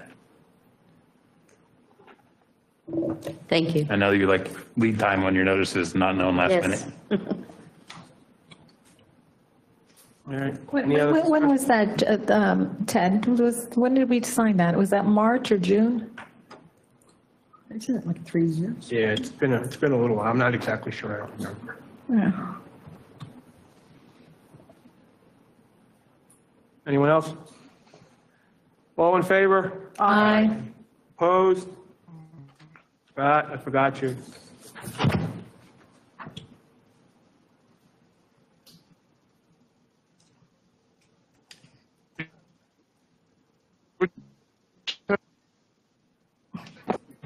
Sounds ill. All right. Motion passes 7-0. 9D, a call for a motion to award the annual 2021-2022 consortium salt bid as bid through the Bucks County Consortium to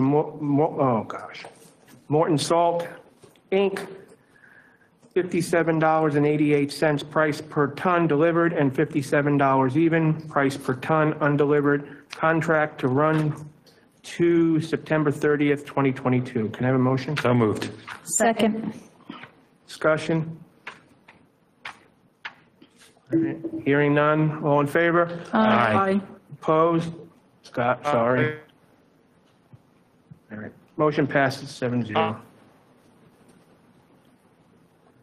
9E, a call for a motion to approve a borough property tax refund confirmed by the Bucks County Board of Assessments in the amount of $368.26 to Ludmilla and Maverick Ozer, 243 West Palmer Street, parcel number 24-008-573. Can I have a motion? So moved. Second.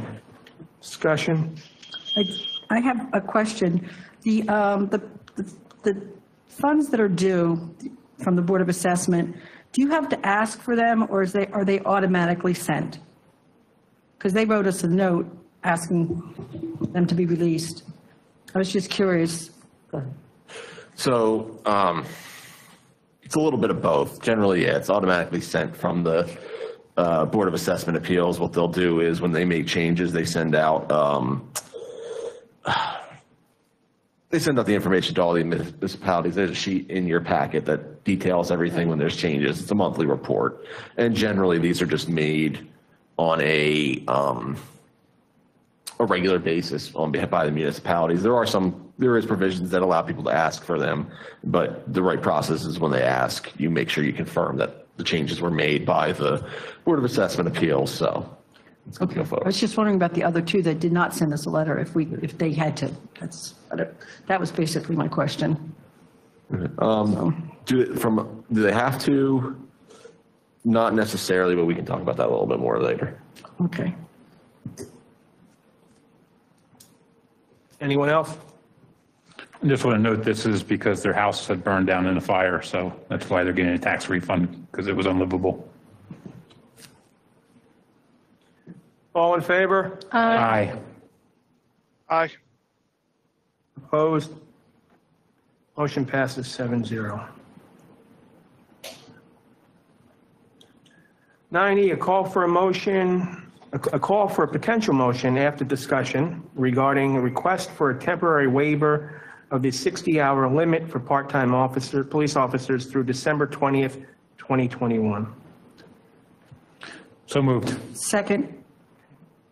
Motion's made. Discussion. Mr. President, I have a comment. Go ahead. Well, I agree with this because of some ongoing issues with our labor. I would like to see this just be for the next month and do it month to month until it's not needed anymore.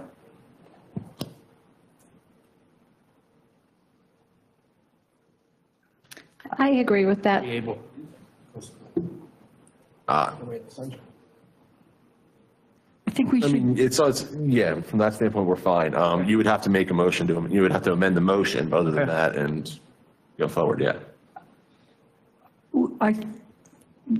it would also make sense if we align it with the pay week, and we only have 10 days left of this month, so if you want to curb it a bit, maybe at least make the date the 31st of October, I would suggest, if you're looking. I'm fine with the 31st of October. Chief, are they over 60 hours now? Or that you stopped that until this motion?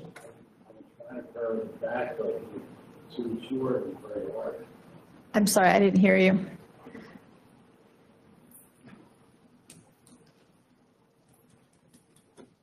So the 2 officers short was very hard. I mean, we cut some people back, yes, but we're having problems putting manpower on the street. I saw the ad for part-timers. Any biters? No? All right. Chief, a few weeks ago, we had gotten in our packet a report with, I think it was 3 part-timers that were working more than the 30 hours. How many total part-timers do we have currently? 8. 8, so you're just having trouble getting the other people to work because of their schedules? They have full-time jobs. Yeah. Okay. So they're very limited. And now that, they have families, the summertime comes up, they have the weekends. It's a tough thing, but I don't want to get rid of them because when we do have events, I need them. So it's sort of a catch-22. And then this past week, we had 2 guys out because of the personnel problems. And then I was out because of the death of a father-in-law, so I wasn't even able to jump into the game. So this past week was a little rough. So it really takes the pressure off the guys, especially with all the hours that they have left. What the contract says is that I can allow them to carry that over year to year. But I know council doesn't want guys carrying over 500-600 hours of vacation. So it's, I try to tell them, take your vacations so that, so that pool doesn't get, that deep. So. Okay. Maybe even the 31st of October is even too soon. I don't know. Before we know it, it will be December, and then the holidays will be here. Well, Chief, how far out do you do your schedule? How far out are they? Yes, so. Oh, we're out to the end of the year. So how would this affect you if they were to put an October 31st date on this? It's better. I'd rather go to the end of the year. And just, because when the holidays come up, that's a whole other issue that we deal with. But like I said, so if you just do the math, 1,200 hours vacation, per week, that's probably adds up to 160 hours a week right there, for one, a couple officers. Chief, how many of those vacations are already scheduled between now and the end of the year? Because I know they carry that stuff over, right? So in general, they have a bank that they can carry those days over in, or those hours, we'll say. But since You're wrong about that. Oh, they don't carry time over? They can. Okay. If I approve it. Okay. And it's always been, that's. Have you ever not approved it? I've kept it down to 100 hours. Okay, very good, thank you. But I have an officer right now who's 500 hours. Okay. Are any of those vacations scheduled between now and the end of the year was the question, though, because if you got. Not long-term, but not weeks and weeks. Okay, thank you. A couple days here and there. Okay, thank you. But I will tell them they need to take their time. And that's something that we'll talk about contract time, but that's. Is this the appropriate time to also ask where we are with civil service? No, we're in the middle of a motion, I believe. Oh, that's right. Sorry. I'll come back.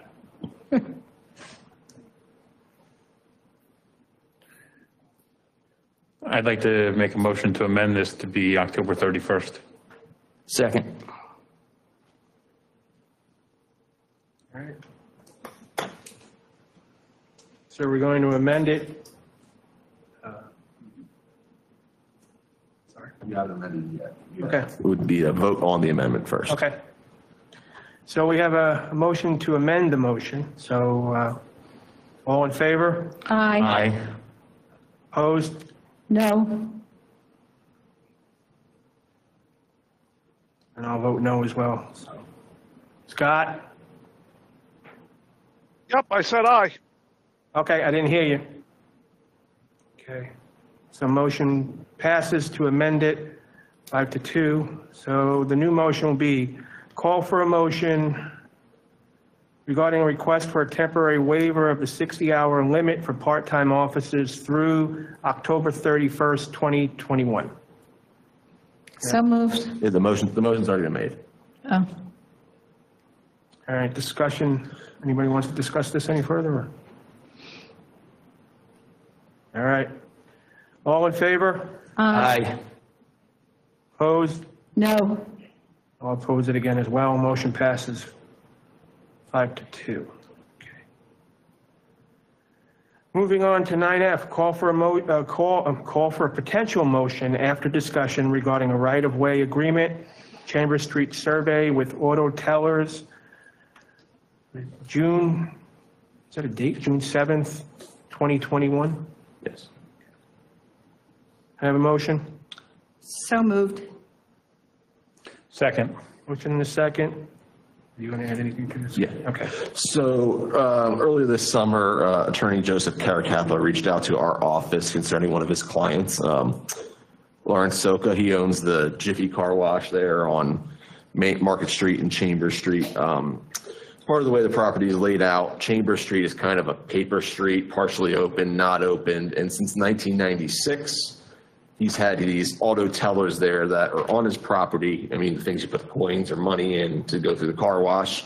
It turns out they're partially in the paper street right-of-way of Chambers Street. He's just trying to clean up some title issues he has right now. So really, it's just we're providing this license agreement for him to keep his auto tellers, the little things out there that he's had there for the 25 years. So it's just a matter of cleaning up title. This doesn't really change anything with regards to property rights or what he has. It's more of just a legal recording issue. Was this something that he knew about and just didn't put, or did someone actually make this aware? In the discussions with Mr. Caracappa, it was, he had discussions with someone at the borough at the time and when they were first put in, and that's where he was told to put them. So that's how it was. And these are the actual kiosks to pay to get your car washed, or something different than that? Yeah, they're the things to pay and get the car washed. So they would allow them to come through there to go into the tunnel to get washed, but not have the kiosks there. But I don't understand. I'm glad they're fixing it. Yeah, but I don't understand how the car wash exactly operates, but I understand like the scenario they're in. They're trying to get people in. It was the only place they were able to put them or something along those lines on the property at the time.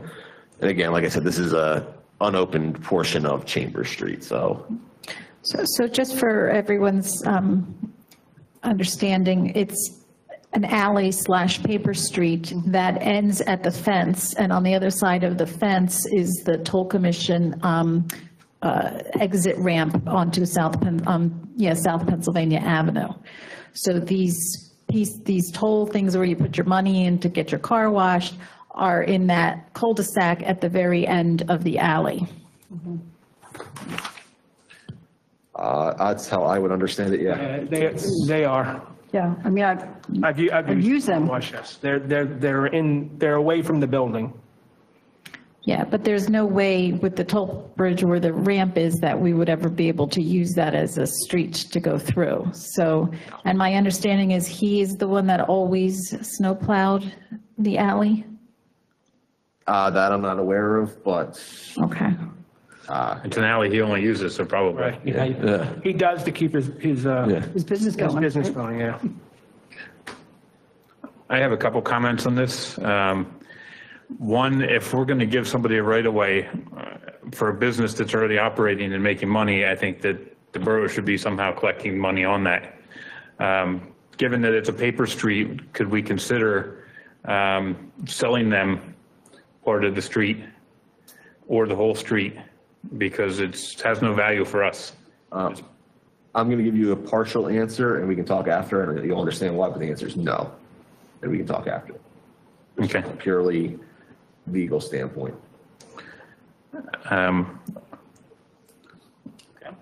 For one, I'm talking after, I'm going to vote no for this because I want to know I want to know answers to questions beforehand. This doesn't seem like it's an emergency situation, so in my mind, it can be put off and discussions can be held if we need to. Here's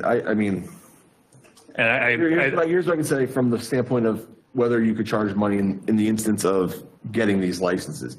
Yes, but you would need to adopt an ordinance to not fully answer, but the way it relates to the street, you don't own a right-of-way. The borough does not own the right-of-way. You own the ability to use it for public purposes.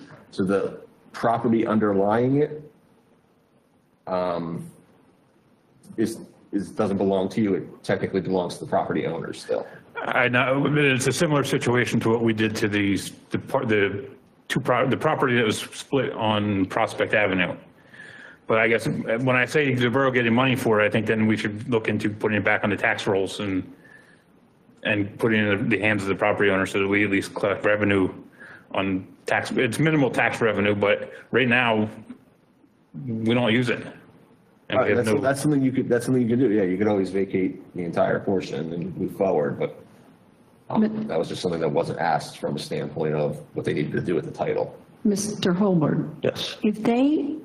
If they put those kiosks on the other side and they no longer were in that area, but they still were able to operate from the opposite direction, is that something that they would do and then we wouldn't even be having this conversation? I have no idea. I don't think they want to move them because, I mean, that's a... You can't move them. It's like a one-way entrance, so you can't move them because cars need to get the money. You'd have to change the whole configuration of the business. Right. The building would have to be modified and... Well, their tracks would have to be for sure. And, well, the machine itself. Yeah. I was just wondering if this gentleman was going to look for a way out if we said no or asked for money or something. If I may, it's a right of way. They're already conducting business. There's one use for it. It's a right of way. We're not giving anyone anything. All we're doing is allowing them to do what they currently already do. We're just making it official that they're allowed to utilize it. I get that, but I'm also looking from the point of view of the borough owns that street that we're never going to use. We also don't maintenance it. Are you sure? Yeah. What if it needs to be paved? The guy in the booth is shaking his head yes. All the way down to the machines? I don't think that then if that's the case, it needs to be paved. It would be requested of borough council to vote to pave it. It's not something that would just happen. So. And I don't believe that the first half of the alley, because how it's situated is that brown building that was just vacated and sold. So that's there on the corner of Chambers, and then you have the car wash, and in the middle of that is where, when you're coming down the one-way street, you could turn down between the two buildings. I don't think very many people go to Washington and go up that full alley. Right. And it's a good business. I've never gotten a complaint about. I can give you number one if you like it.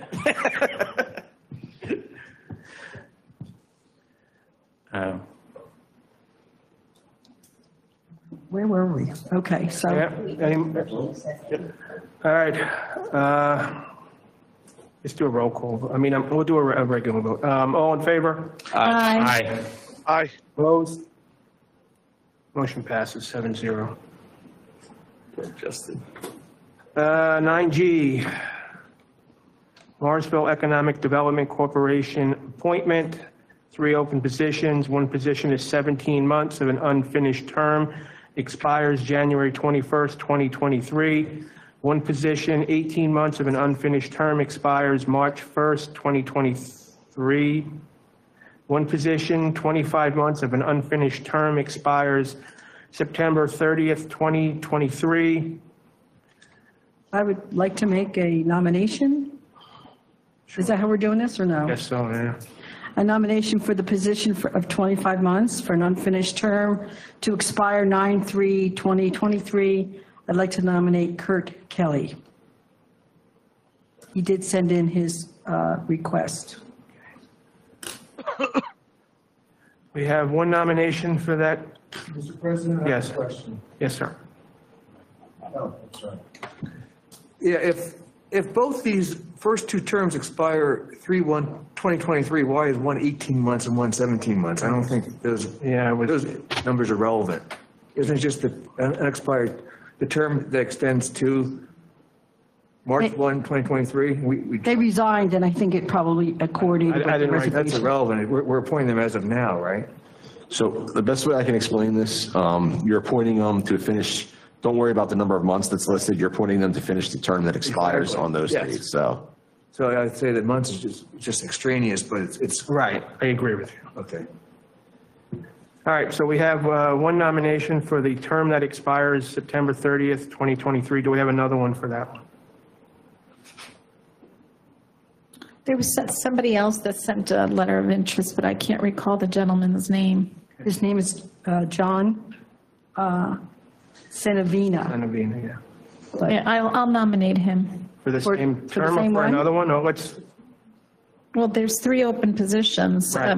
We're just doing we're this. going to do the one now and then we'll move on to another one. No. Does anybody else want to nominate anyone for that particular term?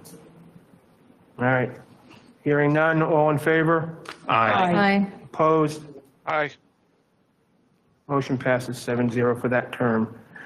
We have another nomination for one of the other 2 opened terms. Yeah, I think Helen wants to do it, right? You want to do it, Helen? Yeah, I'll nominate that other gentleman. What was his name? John Savina. John Savina. He had a nice letter. I just don't have it at the tip of my fingers. So which one? March or January? The March one, I guess. Yeah, the All March right, so one. for the March one, so we have a nomination of John Savina for the March 1st, 2023 term. So moved. Any other nominations for that term? Any other? All right, hearing none, all in favor? Aye. Aye. Motion passes 7-0. We have one more term, but we have no other letters of interest. Does anyone wish to nominate anyone else, or do we want to wait for a letter? I would wait for a letter. I would wait. I'm Yeah, fine but with it's that. still advertised. Okay, just making sure. All right, so we're going to move on to 9H. Call for a potential motion after discussion regarding waiving the cost for police coverage for the Winterfest Parade if sponsorship efforts fall short. All right, can I have a motion? Council President, may I? Sure. Read what the mayor had written? Yes, you can. Mayor Dave had said in an email that he understands that council may be considering waiving the fee for our police services during the Winterfest Parade for 2021. He said, please know that I am not making a stance for or against doing so. Winterfest Parade is a wonderful community annual event. Also, I know fully that our Morrisville Police Department must operate within a budget. I do want to share that it has been my belief that in local government, it should be assured that all will be handled consistently. In waiving the fee for one event, council could be setting a precedent that opens a door for organizations to request or even demand the police services fee is waived for other events as well, moving forward. Respectfully, Mayor Dave. So Chief, how many officers work Winterfest? Before discussion continues, there's no motion on the floor. You would need a motion in a second to open discussion. So moved. I'll second it. Was that Justin? Yes, that's Justin first. I'm sorry, go ahead, Chief. 6 to 8 officers. And what would that cost be like? Are they working all day, No, they usually work 4 hours. 4 hours? So it depends on how many part-timers I can get in. We try to keep that as minimal cost as possible. If I may, I think Winterfest is in December, right? Is there any reason why we're entertaining this now and not in like November? Right. When we could find out if they were able to raise these funds or how much of it they were able to raise to see what we need to waive? I think if we jump to approving it now, we're putting ourselves in a position to just, that's what's going to end up being.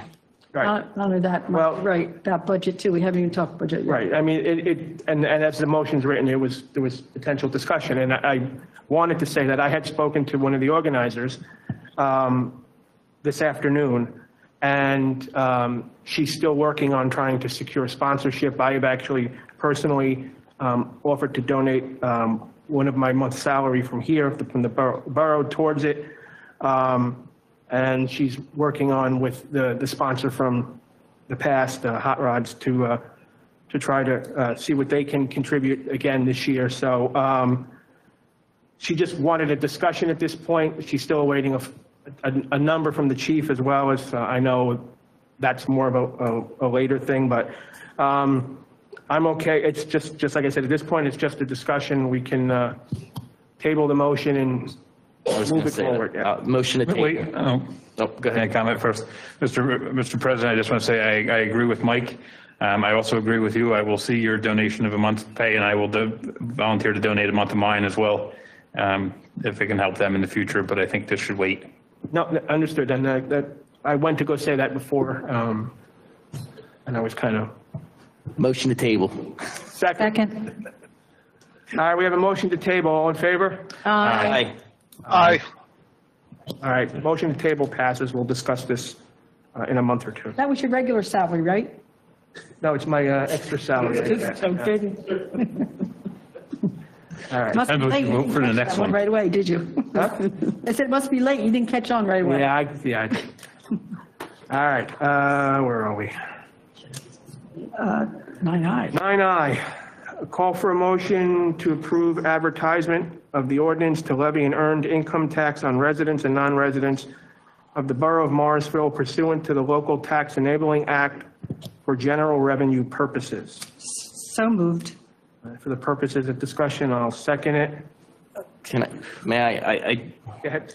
I believe we voted on this, I think, in November already. So I believe, if I'm not mistaken, and the solicitor can help me out here.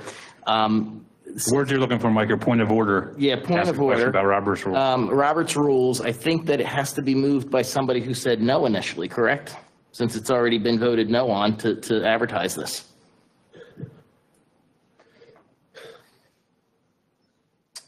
Robert's rules doesn't control everything we. How do I put this?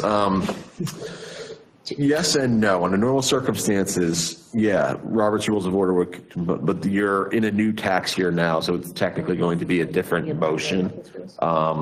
Yes. Second, it's a taxing ordinance related to the budget, so it's something that can always be done. It doesn't fall under Robert's Rules in regards to. I understand what you're saying under normal circumstances, but yeah. Because otherwise we could just keep bringing up the same stuff that gets voted down and keep tying up. I just want to add something. This is not at the request of any council member. This was actually at the request of the administration prior to Ms. Danko coming. And actually the person is our finance director. He's the one who organized the presentation and requested that we vote on it. If I can add to that, Mr. Parker, if I could add to that, Mr. Mitchell, our former borough manager, had also, on a number of occasions, asked that we consider this. And Council President, if I may touch upon some items, I'm not sure if it would be helpful or not in some decision-making. Due to the time constraints also, I was unable to get this information to Council President and to the entire council prior to this evening. But I've been researching prior budgets and following a path that has been going on for years.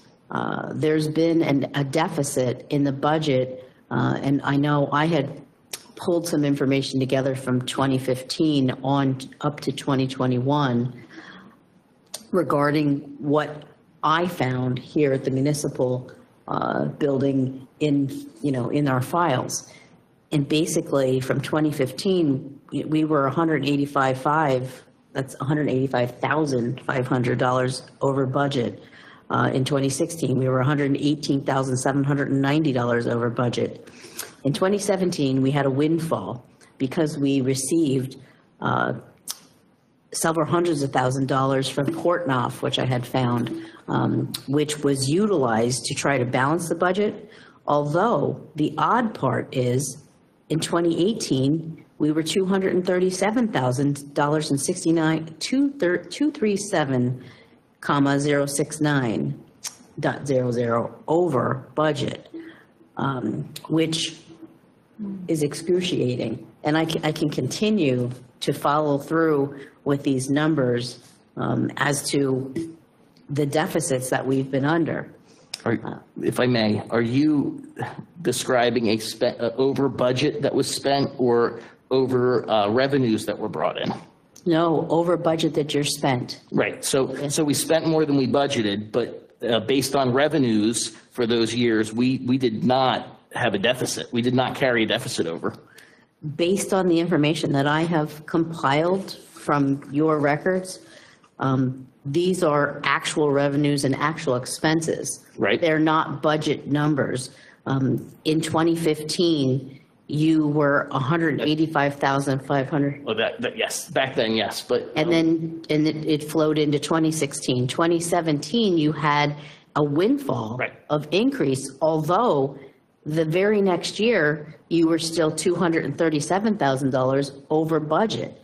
So what this is showing me is that budget allocations are not in line with the real spending. That certainly is one of the aspects. Sure. So with budget line items not in order of the real spending, and looking at this and saying, yes, there are some areas that are overutilized and money was spent without being able to really know why and what the reasons are, why it was that much over budget. It's very, not being here, it's very hard for me to decipher that. But looking at some of these numbers and understanding past budgets, just as being a manager, they're not over the top to tell me that they're not that much out of line. So it does tell me that what we're doing is we're just putting budget numbers in here so we can align our budget in a sense, but then we're clearly at the end of every year overspending because we don't have our budget in alignment. So we have to make a choice as to how we would tackle this. And this is something that I'd like to have a meeting with council, a budget meeting, obviously, to go over. And again, my thought process is just with the budget that we have now and throwing some increases in that we have to abide by due to contracts, we're looking at almost a $500,000 budget deficit. Mm-hmm. So where are we going to get these funds? Will we continue to try to maneuver the budget as we have and continue this path, which is not a good path? So that is why, again, the earned income tax is on the agenda this evening. There's definite documentation here as your own to see that, the path that has been taking place. The whole thought process would be eventually to lower property taxes once you have your budget in line with some sort of an EIT. And that way you can possibly, as I said, and possibly reduce property taxes and do things in a better manner, because you're now looking at people that are paying property taxes that are retired and cannot afford to continue to have that property increase. At this time, in order for us to even follow through with the process to hire any new officers, we cannot do that with the current budget that we have. So we've just followed a process with civil service and so forth to do that. And my advisement would be not to do that, with the current budget we have. And not just that, though. There's so much more. We have items in our budget and in our regular daily workings that we need to take place. So how will we accomplish this? Certainly we can't do anything new, but we have to continue with what we currently have.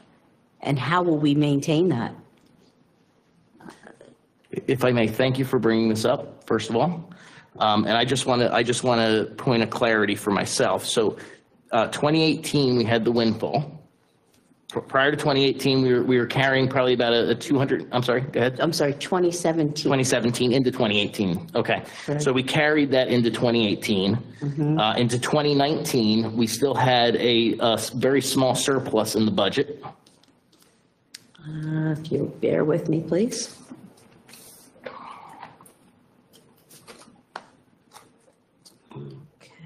Starting out the year, we started with a very small, right? So we weren't over budget the prior year. We went into 2020, which was last year. And in 2020, I believe we had about about $220,000 deficit, right? Maybe it was a little bit lower than that. Bear with me. 2018 was $237,000. We were over budget. Going into 2019. We still had a little bit of surplus. I don't show any surplus on this paperwork. I show a deficit of $197,352. For 19? Going into 19, yes. Justin, does that sound right to you? I don't believe so. I don't think that's right. You have a deficit going into 19. I think you're not going to clarify now, though, Mike. No, but that's why. Get your homework together, meet with Judith, and. Happy to do that, though. But I think there's something wrong there because that doesn't tie out to the audit information or anything else that we went through. So we'll talk about that. But I do know in 2020 we had close to. I thought it was over 200,000. It was almost $250,000 that we were in a deficit. To your point. Bringing in new people, we got to fix that, absolutely. And I know as we battled this every year and we talk about it, there's definitely a lot of confusion when it comes to our grants. Because sometimes we take in money in one year and spend a ton the next, and it doesn't really show so much on these budget figures. I don't believe that the grants are skewing anything from what I'm looking at here. The only thing that did skew things was the Portnoy monies that did come in. Although they went to other expenses immediately. So it wasn't something that was really to fund our budget to begin with. Unfortunately, it'd be nice if we could. So I think that what I'm trying to say is also, I'm going to add a little bit of this. When we're doing things here, just like all of these grants, and we'll get to that, I provided the engineer status report with all the items that we're working on. We are working on an immense amount of items. And when you work on these items, you're going to have costs. So if we're with the thought process that we're going to lay low and we're not going to do a lot of things, we're not going to spend money. But if we're going to do all these things that we have on those, I think it's 2 or 3 pages of items that we're going to do, it's going to cost money. It's not just going to cost money in engineering, it's going to cost money in legal, all those aspects. So you'll find as we're doing more and more projects, we need to spend more, unfortunately, but you need to do that to get from point A to point B. So if we want to continue on a fast pace of some of these items that we have to follow through with, we're going to have these invoices. There's just no way for me to, spend less and do more. I can't do that. So it's just another explanation of some of the items that we have going on. I know that doesn't help you, think about, okay, what do we really need as a whole to get past this budget deficit, but showing that every year this is just compiling and compiling. So we have to come up with a thought process of how to stop, put the plug in the hole at one point. I guess that's what, my thoughts are. Again, it just seems as if it's year after year after year, this is what we're faced upon. And to me, this would be a possible solution to look at and entertain and say, all right, what could we do? And of course, we need to put boundaries on it. You know, there has to be boundaries. Someone has to be at the realm. Of course, that would be myself, you know, saying, okay, here's what we would be spending on and bringing it to council.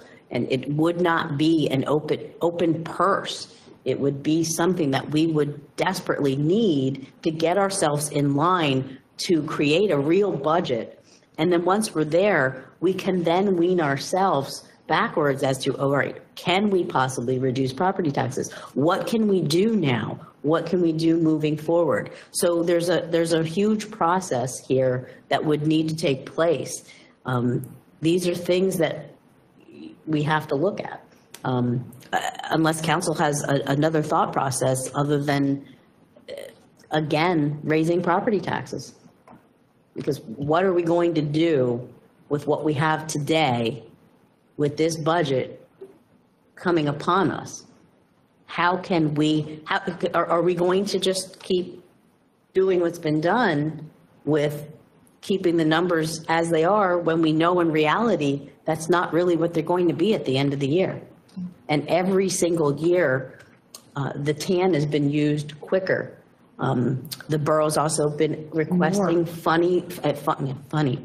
borough's been also, requesting funds from the authority, you know, trying to scramble to request funds from wherever they can possibly get them, holding off on payments on things. You know, the concern is you can only do that for so long, and it's catching up with us. It's caught up with us.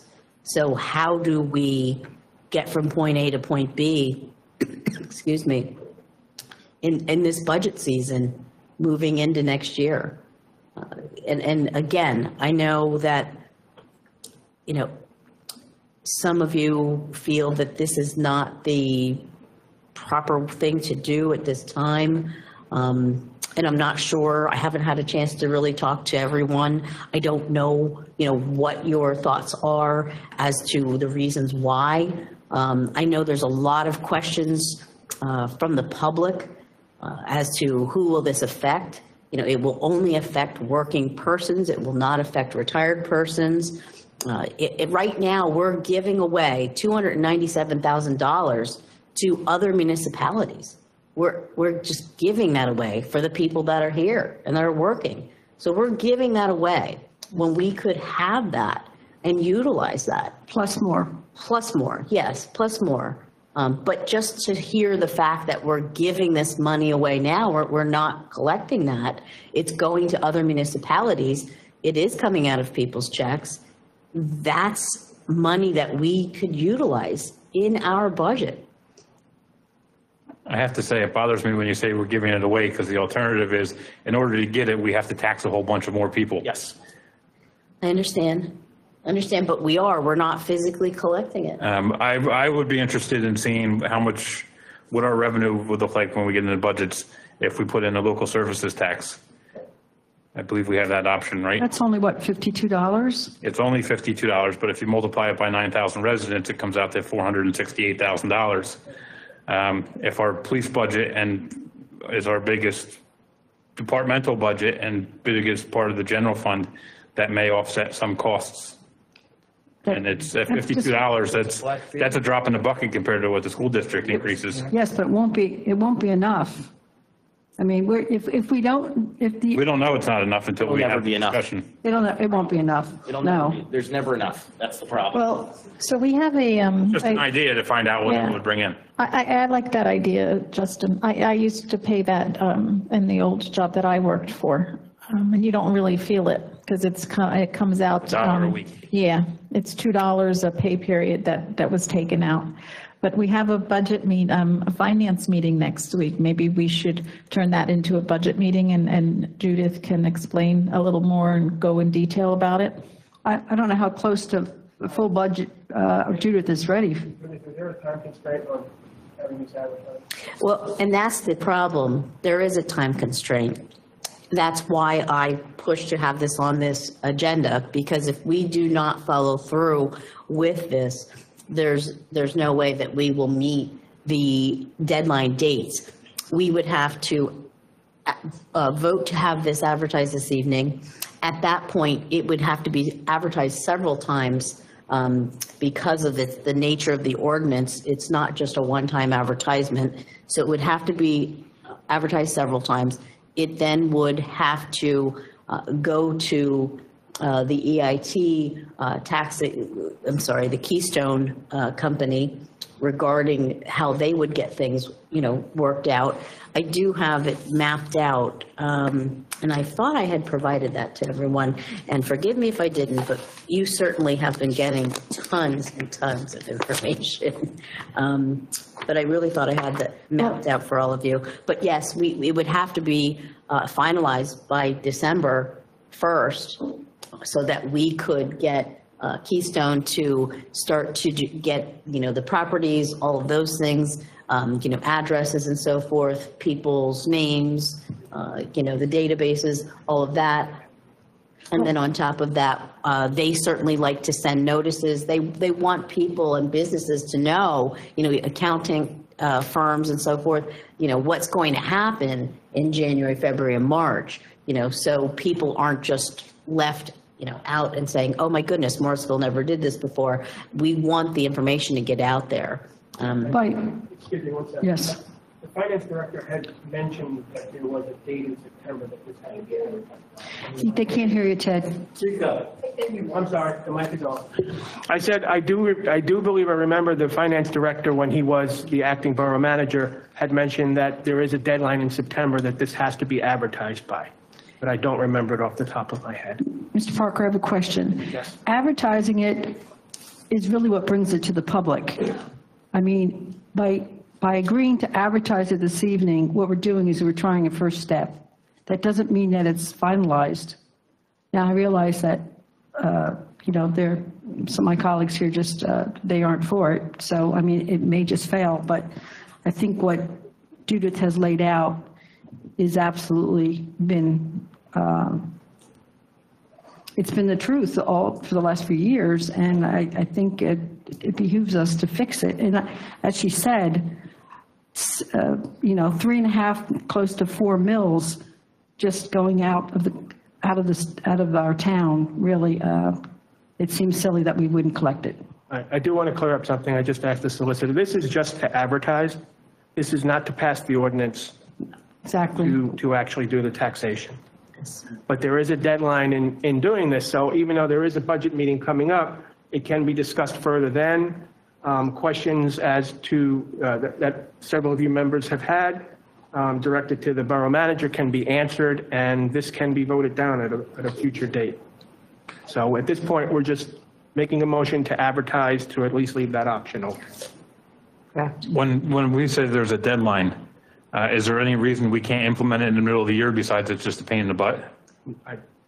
I believe there's, Yes, the deadline affects the year, so if you don't meet the deadline, right. It doesn't get in for the next year. But we couldn't, if we started in 3 months, we couldn't just start implementing it in June of next year and plan our budget that way? No. I was told no. No, it's an annual thing. Okay. And there's no way that I could plan our budget for next year without knowing how much income I will have. And in fact, that's kind of where I'm at right now. I'm at a blockade saying, where am I pulling this money from? What am I going to do? Where's the money coming from? How will I continue to do what I need to do? I have spoke with the majority of the departments and told them no more spending right now unless it's necessary, unless it's absolutely necessary, other than your normal spending.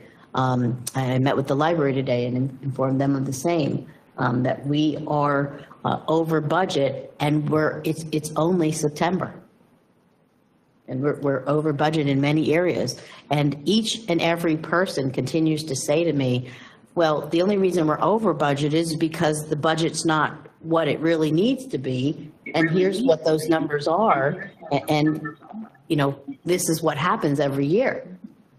So, and I'm checking those numbers. I'm checking on exactly what they're telling me. And a lot of it is very accurate. It's accurate. There's no way that if you look at the library budget and you look at the hours that are being put in, they're reduced, and they're still not in line with where they should be right now. So again, it's about realigning and putting us where we really need to be. Either that, or we continue to put numbers down that are not reality, and then we're up against this every year. And when it comes to, December, how do we pay the bills? That's really where we're at. We have a lot of bills in December with regards to our police department for their. And taxes don't come in until several months later in the next year. So we're scrambling as to how we're going to accomplish this. And we did add more money to the initial figure that we used to use for TAN. Correct. We've done that. Yes, because we're pulling earlier and earlier. And that's your other sign that you don't have enough money in your coffers to cover what you are expending. And if you really look at many of these expenditures that are on your check register for, your bills list, they're not out of line in many ways. They're in line as to items that are needed. I've only been here probably 20 days, and I'm pulling document upon document, just trying to figure out, how you've been doing this, what's been going on. And again, it's not a, well, he did this and she did that, and this is what they did. I'm not worried about that. We are where we are. Why we would want to lay blame anywhere is beyond my imagination. My thought process is, what can we do to fix things and get us on a better path to run the borough of Morrisville? There's so many positive things out there. I have to use the library as an example. We didn't have the money to finish this roof. I was able to, along with the help of everyone, get the extra funds to do so. And I'm finding out today that I might be $6,000 short, and I'm actually in a panic mode because, I'm sitting here going, oh my goodness, this is like $260-some thousand worth of work we're getting for free, and I may be short $6,000. And if I don't come up with that, I can't do this project. So these are things that we have to think about, and believe me, I'll be fundraising for $6,000 if I have to, because that's what we need to get this project done. And I know I'm getting off course, but I'm just trying to show that we're doing so many positive things with grant funds and so forth. And again, the more we would like to accomplish, the more it's going to cost us. And I'm not saying that we, need all these extra funds for matches, for grants, or anything of that nature. What I'm saying is just your physical people that you have here working every day. Those are the people that, we're working very hard to try to do whatever we can to make things happen. Can I ask a question? Do you, being here the time that you're here, do you believe we're overstaffed? Overstaffed? Do you believe we could make personnel cuts to balance our budget and still survive as a borough? Absolutely not. Absolutely not. No, in fact, just as the chief is mentioning, there are vacations. There are days when we have one person in the office along with Virginia and then myself. That's not the way a borough office should be run. And it's because normally we don't allow two people to take vacation at the same time. But if two people have something going on, it's very hard, and they have the days that they have to take before the end of the year. They have to take these days.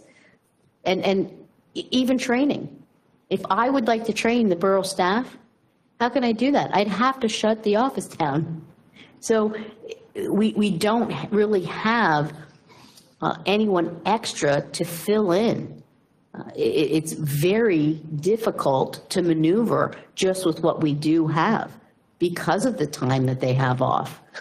And we certainly don't want to, as the chief had mentioned also, I'm giving the chief accolades tonight. What's going on here?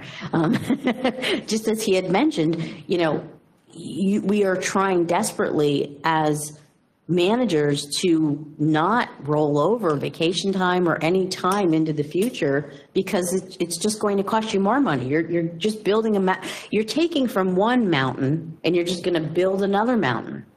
And when that person leaves or whatever they do, what are we doing? We're paying them out.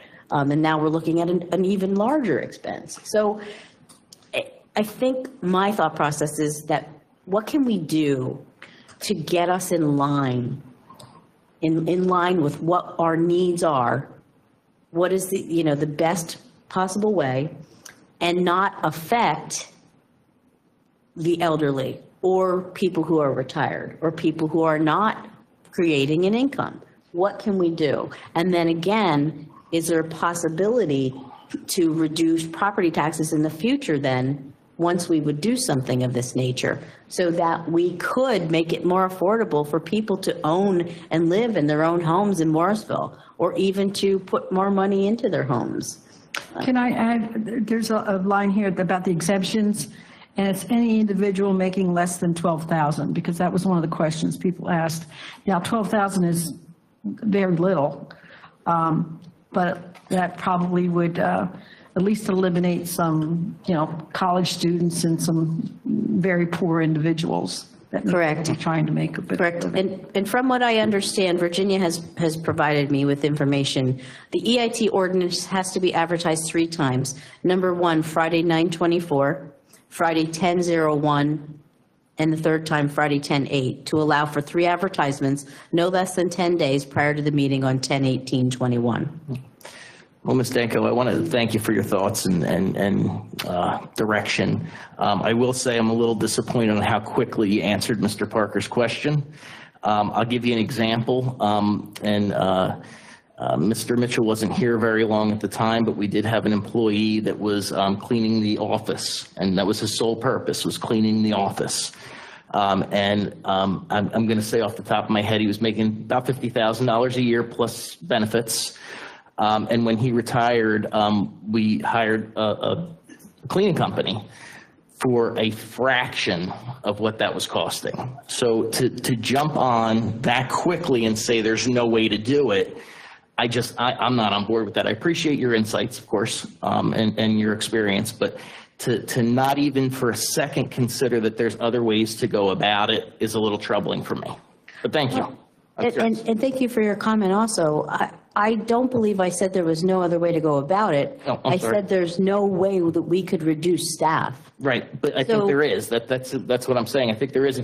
If you looked at services and ways to operationally do things for more cost effective, I think there is a way.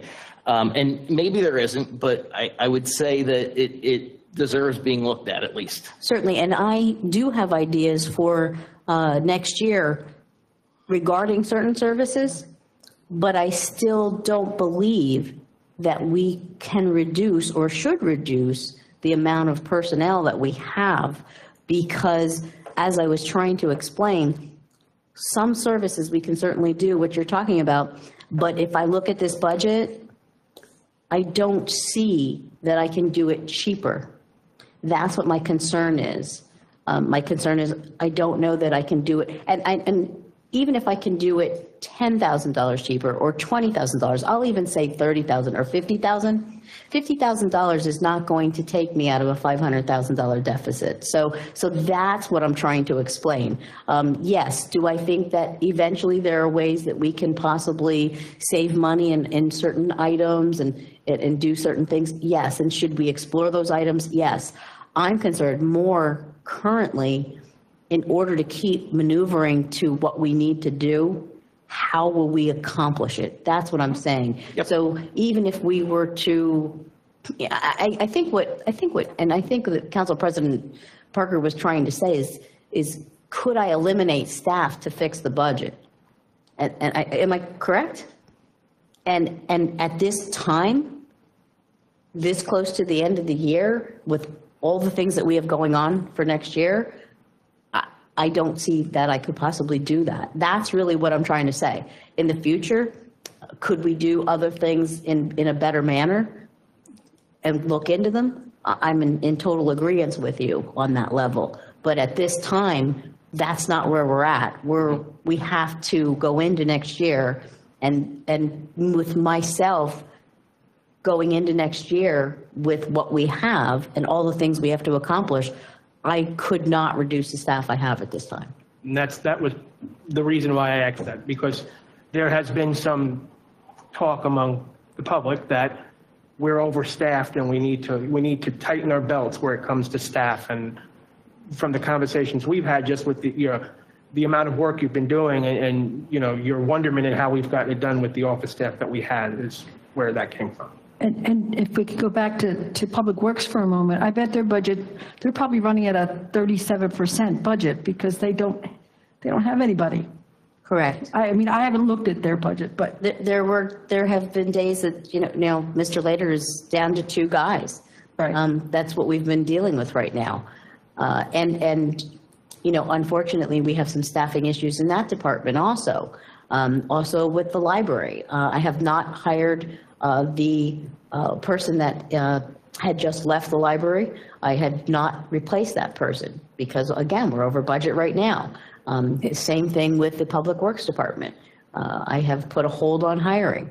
At the library, we may have to maybe reduce some. And we've already. I don't know, or make a half a day or something. We've already reduced hours.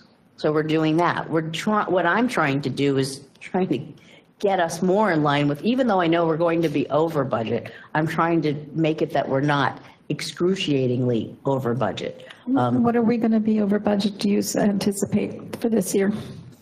I'm sorry? What do you anticipate our overage for this year, for 2021? I'm still working on that because of the fact that I'm trying to cut as much as possible right now. So that's a working item in order. And Mr. Yeager, that's really what I'm trying to explain. I'm trying my best, and everyone here has been working with me wonderfully. The Public Works, library, the staff. We are trying other options. We're trying to, cut back and reduce. So I'm not sure at this point, because of the fact that I haven't hired anyone on Public Works. We haven't hired the officers. We haven't hired the person that's due on the library staff. So I'm working towards trying to keep that number as low as possible. So I'm unsure what that number is going to be yet. And I am working on calculating a guesstimate for that. But just looking at going into next year, we're looking at about $500,000, almost 500, with increases with the items that you have, with the contracts and the unions and so forth. So with the $52 for the services for emergency services, would that help? Would that offset that 500,000? But it's not on every resident. It's only on those working. Yeah, it's not on the children, because I think you said 9,000. Not on everybody. We can't, 9,000 isn't what we would be getting it from. Well, there's about 3,800 households, and it would get every person in the apartments. And it would also be people that work here, not just live here. Was there ever a study before? Do we have any clue what numbers we'd be looking at? It was a while back. I think so. We did a while back. The numbers were when you consider what the emergency services tax is, it runs the same way as the EIT. So the numbers of people remain the same because it's essentially a payroll tax. It's a payroll tax. Sure, and without knowing what those numbers would be, I can't even give you any educated guess. So I'm okay. So I had emails from people. I'm not for the EIT. I'll say that right now. I don't think that the state Morrisville can afford that. I've had people email me telling me to vote no. It's a very small sample. I mean, so I wouldn't mind advertising so that people come here and voice their opinion, whether it's yes or no. Because there are people that do pay it and they're probably going to be a yes. But I think we need to hear from the public more, and if advertising brings them here or sends emails to all of us, I think that's a good thing, rather than us deciding without having a lot of info. And I think it also gives us an opportunity to investigate more in the other, but for some reason, it just sticks in my head, something Scott had said, that it's obligated towards emergency services, and Yes. it can't be used towards the general fund. And that was something I wanted to touch Towards upon. police, it goes towards the Yes. free up money from the police budget into the general fund. Yeah, Yes, but that helps us. sure. And Ted, I agree, my number was an overstatement because it was a No, but I actually, I calculation. do, yeah, I understand. I think it had come up when Scott was with us, and I really don't think it was as significant as what we think it was, but I don't know where he got his numbers from. So. Yeah, I can tell you, I can recollect a conversation I had with him. He said it's pretty much not worth it. Right. But his not worth it, mine not worth it might be two different things. Right. But I mean, I never had an actual number. it's an option, but again, it's also an income tax. So Well, it falls in the same. it's simple math, though. If say the EIT was put into place for 0.5% for somebody that made 50,000, so now they're going to pay $2,500 in taxes a year. It's a far cry from $52. So I don't see how the numbers would ever be I think that's close. 250. The numbers of people that would pay it are not the number. You think it's that significant? The number, No, not the money. I'm Yeah, sorry. no, you're Oh. right. It's not, because you're right. 2,500 from this person would go down to $52. Yes. The number of people was pretty much the same pool of people. Right. It's a tax against the individuals who work. Work. So it would be, Right. the same pool, it's just $52 compared to it. Right, well, that's what I guess I didn't make my point. It's like, look at that large gap of money. Like, I just don't see the $52 as being answered. Personally, I have to agree with you on that. I don't see. That's all I was trying to say. But again, this is a motion to advertise. It has to be advertised 3 times. There has to be an actual ordinance to vote on. I personally am okay with voting to move this forward, to advertise. It gives us an opportunity to find out about the $52, and also have our budget, there's a budget meeting coming up. So there's an opportunity to discuss this further and make a final determination when that time comes. So we've had a lot of discussion, so I guess we'll do a roll call vote. Jenny, you still awake? I just want to make sure this is just to advertise and does not That's exactly obligate how the us. motion is read. Yes. I want the public to be aware of that as well. It's just to advertise. Just to advertise to start the process. No, well, to start the process is the problem. Advertising, and then we would have to have we would have to have First a, advertisement. right, we would have to have a vote to actually pass this Correct. into law. Separately, correct. And this would be available down in the borough, too, if someone actually wanted to read it, correct? Correct. And I can provide other information if they're interested. And can we put this, if this is passed, can we put this on? Virginia? I'm here. On the public portal? The ordinance? Yeah. Yes. Can we have a roll call vote, please? Yes. Mr. Bowers? No. Ms. Alaho? Yes. Mr. Paul? Yes. Mr. Robinson? No. Mrs. Sherlock? Yes. Mr. Yeager? No. And Mr. Parker? Yes. Okay, the motion to advertise passes 4-3. We're going to move on to other business. 10A, engineers report and status update. I just also, are we going to make a motion of any kind that the next finance meeting will be a budget meeting to discuss this? When is the next budget meeting? I think it's the 27th of September. I'm not Are we ready to 100% have a sure. budget meeting yet, or just the regular finance meeting? I mean, topics can be whatever you wish to discuss. But I think all of council should be there. I will bring whatever I can provide at that point. Right. If you're okay with that. Yeah, but I think all of council needs to be there, not just the committee. Well, if all the budget information is available, I think we should all be there, but if it's not, maybe we should just even postpone the finance meeting for a week or so. Like, well, it's already advertised, that's why I said that. Okay. I'll leave it up to Judith to decide. Thursday, September 30th. Yeah, it's advertised as a committee meeting. The question was, is there an issue with that? It's advertised as a committee meeting. As long as you're doing the committee business, any person, you're all members of the public as well. You can show up and be a part of the discussion. I mean, the normal process with committees is, even though you're not on the committee, you're more than everywhere I've worked and here as well. Even if you're not a member of that committee, your participation is more than allowable. So there's no issues with advertising or anything like that. I just want to make sure that it's going to be a eventful meeting that will have enough information to actually discuss. That's all. Certainly. Did I hear Virginia say something about other meetings? Virginia? No, I'm sorry. I just was trying to confirm. Yeah, hello? Can you hear me? I can hear you. Are you there? Okay. Yes. The Finance Committee meeting is advertised for Thursday, September 30th. I just wanted to confirm that.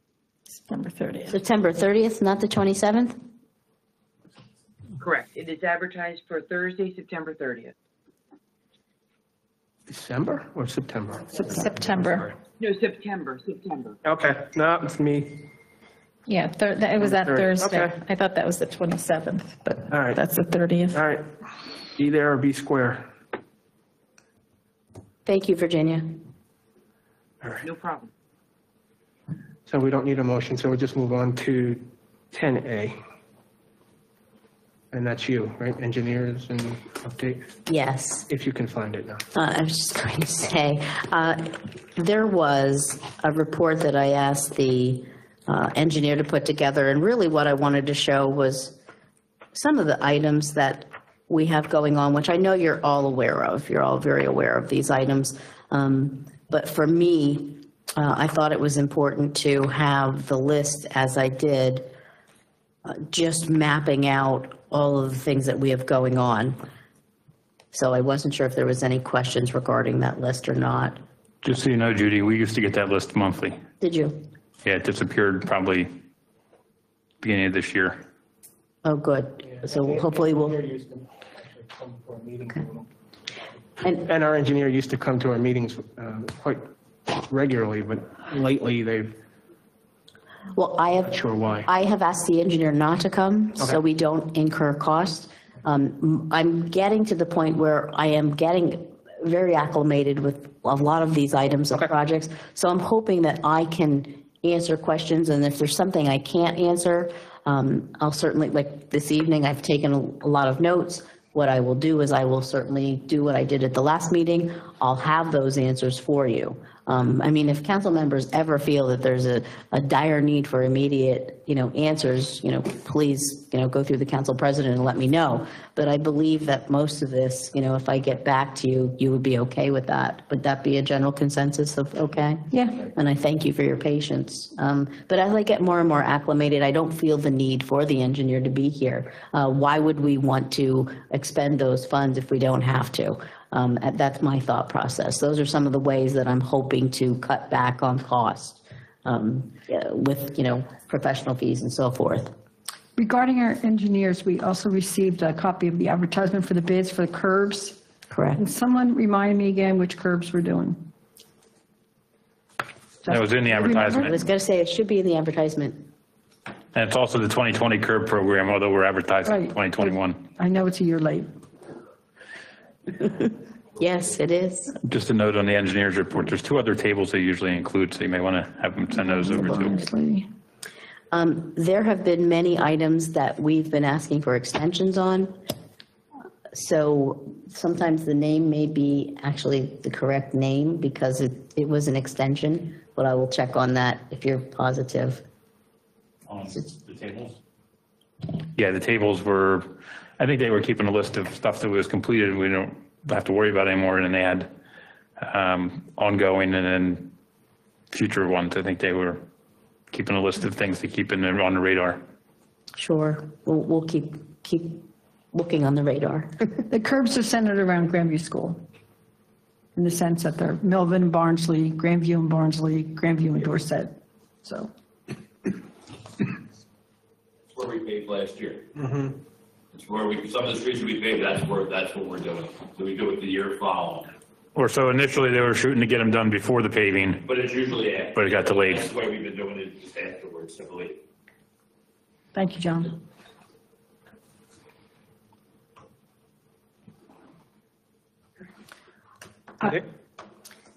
Yes, on the engineer's report. Okay, all right. 10B, discussion of amending the existing noise ordinance to include chickens, roosters, and other animals. Discussion to include defining the necessary process to be followed, one aspect of which is a review by the Policy Ordinance Committee. Well, I'm going to be really blunt here and say that, again, I mentioned it last time. I think with regards to the chickens, it shouldn't have been this long. We're in September now. Now we're talking about going to a policy meeting to talk about it when there's already an animal ordinance that we could have just advertised to amend it, that it would only include X amount of chickens, half a dozen maybe or something. I mean, the fact that there's, 25 or more, plus the roosters, and we talked about maybe not just making sure roosters were in there as a item not allowed, or an animal not allowed, sorry, and restricting it to a certain amount. Like, we never really agreed as a group what that amount would be.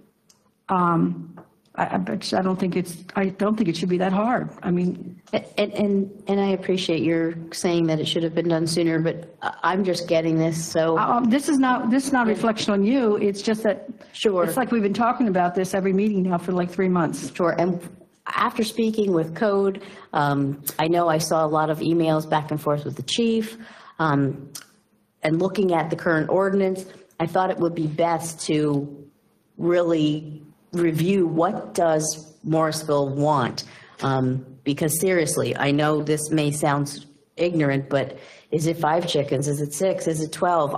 Doesn't sound silly. That's what the policy committee's for, though, right? The policy committee sits down and they say, here are the options, and then they send it to the council. Otherwise, we sit up here going, how many chickens? Well, I just told you how many I'd accept. I mean, it doesn't, well. Yeah, but we should get input from the public. I mean, especially if it's going to affect them and how many chickens they can have, or maybe they already have 20, or, I mean. We shouldn't allow them if they. This is the government. The government doesn't work very fast. So from July to now is very fast.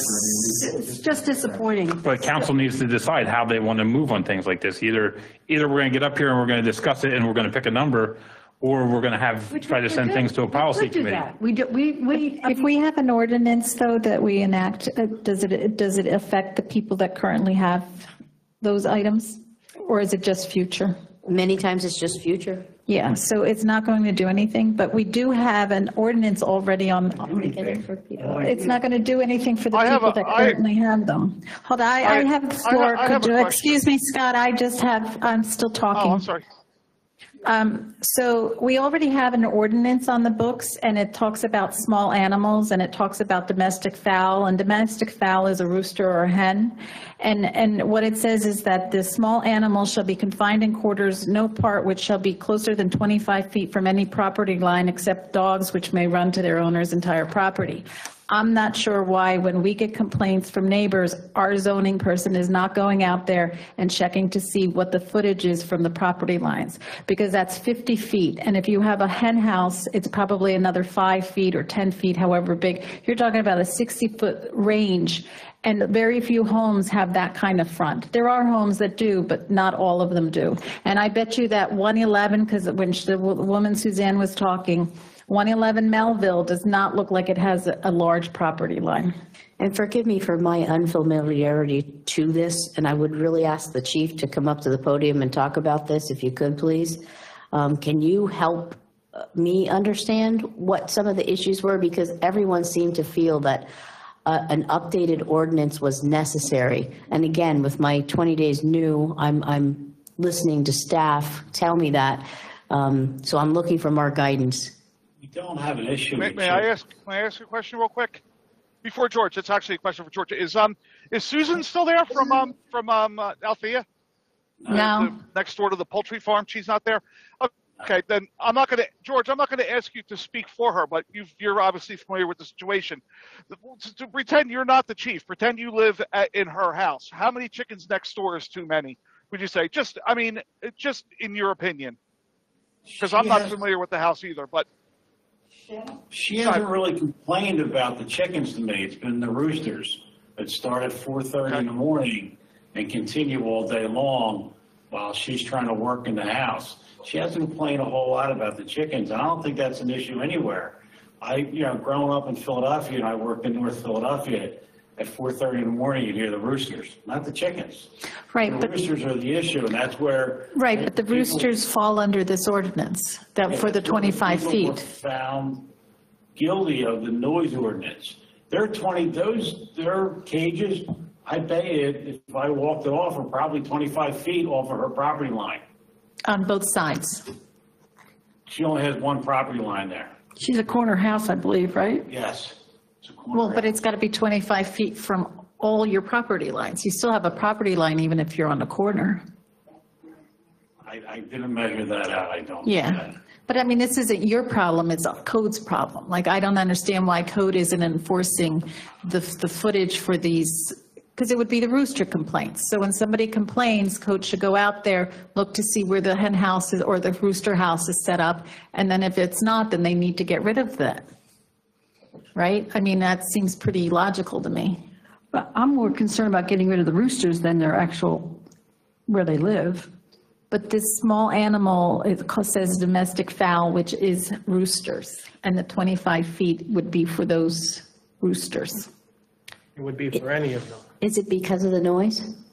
Would it be, are they? Well, I think what Ms. Halaho was trying to say is, if we enforced an ordinance already on the books, if code was to enforce that, it would reduce a large number of those people who have roosters and chickens too, because their property isn't sized right for it. Correct. Certainly, and I did ask code, why are they not enforcing this? And they told me that the current ordinance was not stringent enough to do so, and that they have been out to these properties. Well, chickens are allowed, aren't they, Helen? Well, we're talking about roosters. But, because you put them in the category of the fowl. Because that's what the ordinance is saying. I understand that, so that's what I'm saying, so if the way we're calling it a domestic fowl, and a domestic fowl is either a rooster or a hen. So that means roosters are allowed at this point, is my point I'm trying to make. But not if they're not 25 feet from the property line. And my issue is, why is this not being enforced? And we're spending money, and we're going to spend money on the lawyer for another ordinance when we have something that should be enforced at this point. All right, I can answer this one, because I've had a lot of discussions with where zoning can go and where they can't go. They're not allowed to go onto the property. But for instance, there's a rooster on Washington Street in those twin homes. Mm-hmm. Those twin homes are not 50 feet wide. Mm-hmm. Okay. So if they have a rooster, and you know that the property is only 40 feet width, they can't have that rooster. Okay. I agree. You're preaching to the choir. I know. I'm down there every morning talking with these guys. We have a pool over on the 700 block of South Pennsylvania Avenue. The house that got redone about 6 months ago. We'll walk that way this day. Rather than come out and make a right, make a left, and go down to the end, the gray house. There's a pool in there. It's in the middle of the yard. And I said to them, you need to get a fence. Code says, I can't go on the property to measure the pool.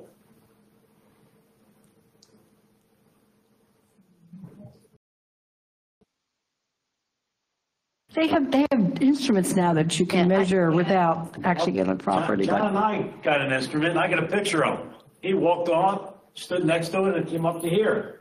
I said, well, that's more than 3 feet. they have their own rules that say they're not allowed to go on to people's properties. And I can tell you that in the past 20 days, they have been on people's properties because I've informed them that they need to do what they need to do. But some of these items are older items that I'm unaware of. I'm just seeing the chicken item. So, you know, anything that's coming across my desk, I'm trying to deal with code. So I'm unfamiliar with the pool and so forth. That's just one of the examples of Sure, certainly. They will not go on people's properties. But they have been informed, you know, anything that is an issue, they have been going out and viewing these things. So I'm not sure what the disconnect here is with this chicken/rooster ordinance. Sorry. I think what they're trying to enforce is the noise ordinance. So they'll go out and sit next to the property and listen. And the one, Suzanne sent me the recording the one time of the 30 minutes, and the thing just kept on going and going and going. That was the one we were able to find these people guilty on. And at that point, they said they were getting rid of them, and they never did. And they seem to have other roosters now. So why is it we can't why do we have to have a committee to say we should eliminate roosters from our ordinance? That's all I'm asking. I think that's a good idea. Well, but you can't eliminate the roosters that are currently out there. So the code needs to go out and do these codes that we already have on the books. Yeah, well, they're not doing that. When's the next policy ordinance committee meeting? I'm just asking the solicitor, I'm sorry not to interrupt See, you. if we go back to if we go back to what Helen said earlier, the zoning people don't even have to physically go on the property because unless it's a really oddly shaped property, okay, you take a tape measure or you take a measuring wheel and you stand on the sidewalk and go from property line to property line on the sidewalk, and the odds are pretty good that it's going to be the same property width in the backyard as it is in the front yard by going on the sidewalk, and you don't have to listen for the noise. It's simple math. It's a simple mathematical equation. If it's 25 feet off of each property line, okay, then if you have a 1-foot rooster cage, you need to have a minimum of 51 feet.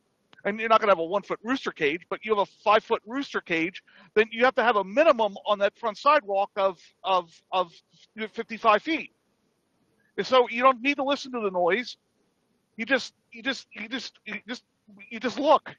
Your eyes will tell you. You don't even need your ears to figure it out. And it doesn't matter how deep the property is, it's how wide it is. And let's say it is deep, okay? If it's not wide enough, or if it's wide enough, how deep is it? And if you can't cram a rooster cage in there without keeping it 25 feet off of each property line, then they don't have to have one. And it's easy to figure out. You don't even have to go on the property. Right. That was the point I was trying to make, that, you know, I think it's the ordinance that's already on the books could potentially be used to eliminate the, you know, problems with chickens in general because of the size of the lots in the borough. If the problem is noise, then let's regulate the noise. If the problem is feces of chickens, let's deal with that. Yeah. Let's not do it some backdoor way that says, well, you have to have such good property to have a rooster, you don't have to worry about that. That's not the issue. Directly, let's do directly rather than hoping we can get through some indirect way. Why can't we just be direct and explicit in what our intent is and have the ordinance match the intent, not go through some convoluted way and hope that Steve Ware is going to magically enforce something for a change. It doesn't make any sense. I think my intent is different than everybody else's here. I just want to get rid of the roosters. And I understand that the rooster, along with the noise ordinance. I think that's part of the problem. I want to get rid of the roosters. Okay. I mean, I think that's where we should start. Good point. Not where they're living. I mean, who knows how big a coop is or isn't, or whether they even have one for them. The thing is, talking about how terrible these chickens are too. So the excrement, yes, that too. And that could be a dog. So people don't necessarily clean up after their dog. They could have rabbits. They don't necessarily take, you know, it could be a million animals. So just to single out one might stop this problem today, but not necessarily something. What if alpacas become in fashion? Yeah. Well, then we have an What I'm ordinance. trying to say is, you're using ordinance, we can make an ordinance No. against roosters. I'm just saying, we had an ordinance against pot-bellied pigs, if you remember, some years ago. That was before my time. Yes, well, it was back. I hear you. I hear you. So where do we go from here? There's an ordinance on the books already that could be used to reduce, and not necessarily that the roosters are grandfathered in because the ordinance would allow them to stay. But I think that's actually, Scott, were you going to address that? Will it prevent? As you heard in our executive session, you're going to get the lawyer answer. It depends. It depends on where the ordinance is and how it's written. If it's written as a land use ordinance, the answer is no. People can be grandfathered in. If it's not written as a land use ordinance, it's written more as a behavioral ordinance, there have been other municipalities and localities that have been able to deal with people who already exist. And something I want to add, we're talking about the distances and size and measurements. Right. I was just going to say, it's difficult to enforce those ordinances if you don't actually have the measurements. I have seen judges dismiss those cases where people use that type of data, like, well, I know the property is only 40 feet wide. Well, did you measure from point A to point B? No, and they've dismissed those cases. I've sat in court and seen that happen. But you could go on to the Board of Assessments, which has the lot size. I have seen them use that data and it get dismissed because the reason being is you did not, this Board of Assessment data aren't perfectly drawn to scale with regards to the property lines. The distance from, you get the picture, but the way the property lines are overlaid and the way you magnify the picture, it's not a perfect scale with regards to the property lines. So yeah, I've seen other municipalities, when I was sitting waiting for a case, try to argue that, and judges dismiss the case. Okay, so where are we here, Ted? What do you think? Somebody. So what is your recommendations? I mean, we can take a look at the ordinance, make sure it's not, written as a land use ordinance and written as behavioral one. Regardless of whether it is or not, we can write something to say that, specifically roosters are not allowed. There is, in looking at that ordinance, there is a prohibited list of certain animals. We can add roosters to that list and have something for the next meeting. To vote on? Correct. Okay. Do you want to add alpacas there, Ted? Yes, can we add alpacas? Mr. Parker, would you please explain to me the role of the Policy and Ordinance Committee and when do they meet? I really think they're missing in action. I don't understand why we don't get a recommendation from them. I don't have the calendar in front of me for that. I think it's the end of this month. And how do I get on? I've been trying to get on that committee. How do I get on that? You can have my spot. This should be discussed at the ordinance and then make a recommendation to the full council. We can discuss the details and how you measure and things like that. You shouldn't be doing this. I understand that process. I do understand that process, Bob, but sometimes, as we did before with the hookah lounge, sometimes an emergency comes up. What do you mean emergency? We've taken 3 months and we've got. That's my point. So you're going to tell me that us meeting now in September is going to change that? We've got to start sometime, as Judith said. Yeah, I'm starting today. Get rid of the roosters. That's a little too fast, Bob. I'm sorry. Well, no, it could have been done last month.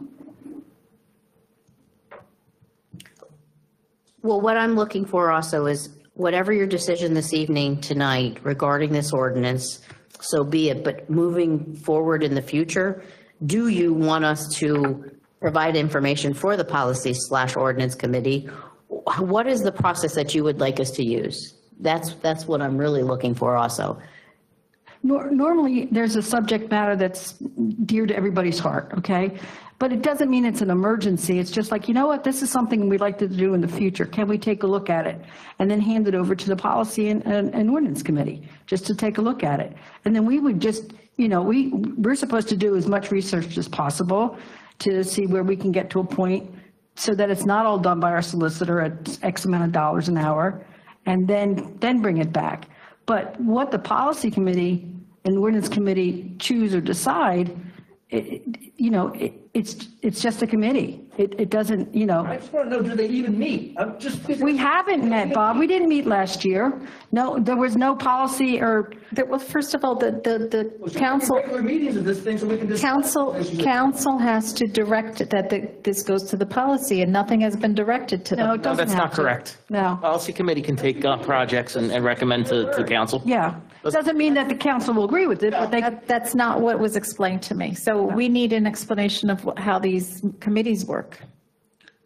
Yes, I've been asking for that for 18 months. Well, as a chairperson of the committee, you can basically write your own memo on how you want it to work.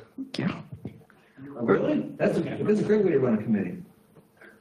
Well, I don't know who the chairperson is. I'm not the chairperson. I resigned from the chairperson. As far as I know, you were the chairperson. I told Ted that I'm not the chairperson. And I was unsure which one you resigned from. I will reorganize the policy committee. If anybody wants to make a motion tonight to restrict roosters, then make the motion. I'm going to Otherwise, make that motion right now. I would like to have our solicitor review. In fact, I thought at the last meeting. Just add it to the list of restricted, right. And that's it. So you're adding alpacas and you're adding roosters. We get charged by the letter. Let's keep it roosters. Yeah. Or we could just have a rooster tax, which would maybe help out our budget Yeah, woes a we little can- bit. Exactly. It's a good idea. All right, we have a motion. Do we have a second? Second. All right, we have a second. Discussion, do we really need any more? I have a question. I mean, Yes. what exactly we're changing the ordinance, but is it going to be enforceable? Is it going to be grandfathered in? Or will people be grandfathered in with this ordinance or not? Again, we have to review that, make sure it's not. It really depends on how it's written as a land use versus a behavioral ordinance. Okay, so if it's not, will you just stop there and not bill us? And we can go back to this and revisit this next month? Yeah. At the end of the day, though, the motion is to add it to the list of prohibited pets. However that works out, that's the motion. It allows us to take that action and continue working towards a resolution that's binding. Okay. We have a motion in a second. Well, your point, Mr. Holbert, was that depending on the way it was written, if it was a land use issue, are we really solving our problem? Why not? So. Going forward, we're solving the problem. Only temporarily. Well, for new instances, we may not have solved the problem at hand. And the new instances would actually apply to people who currently have roosters, and let's say they get rid of them, they can't get any more. So we should also then probably add that when people want fowl, that they need to, I don't know if we can do this, but that they need to register it with the borough. Because if it's not registered, then we can't, unless you get a complaint. We could stop it, we can curtail it before it starts. We don't make them register dogs, though, and cats. I don't know. Can we do? I don't think we can do Or that. birds or anything else. Birds, yeah.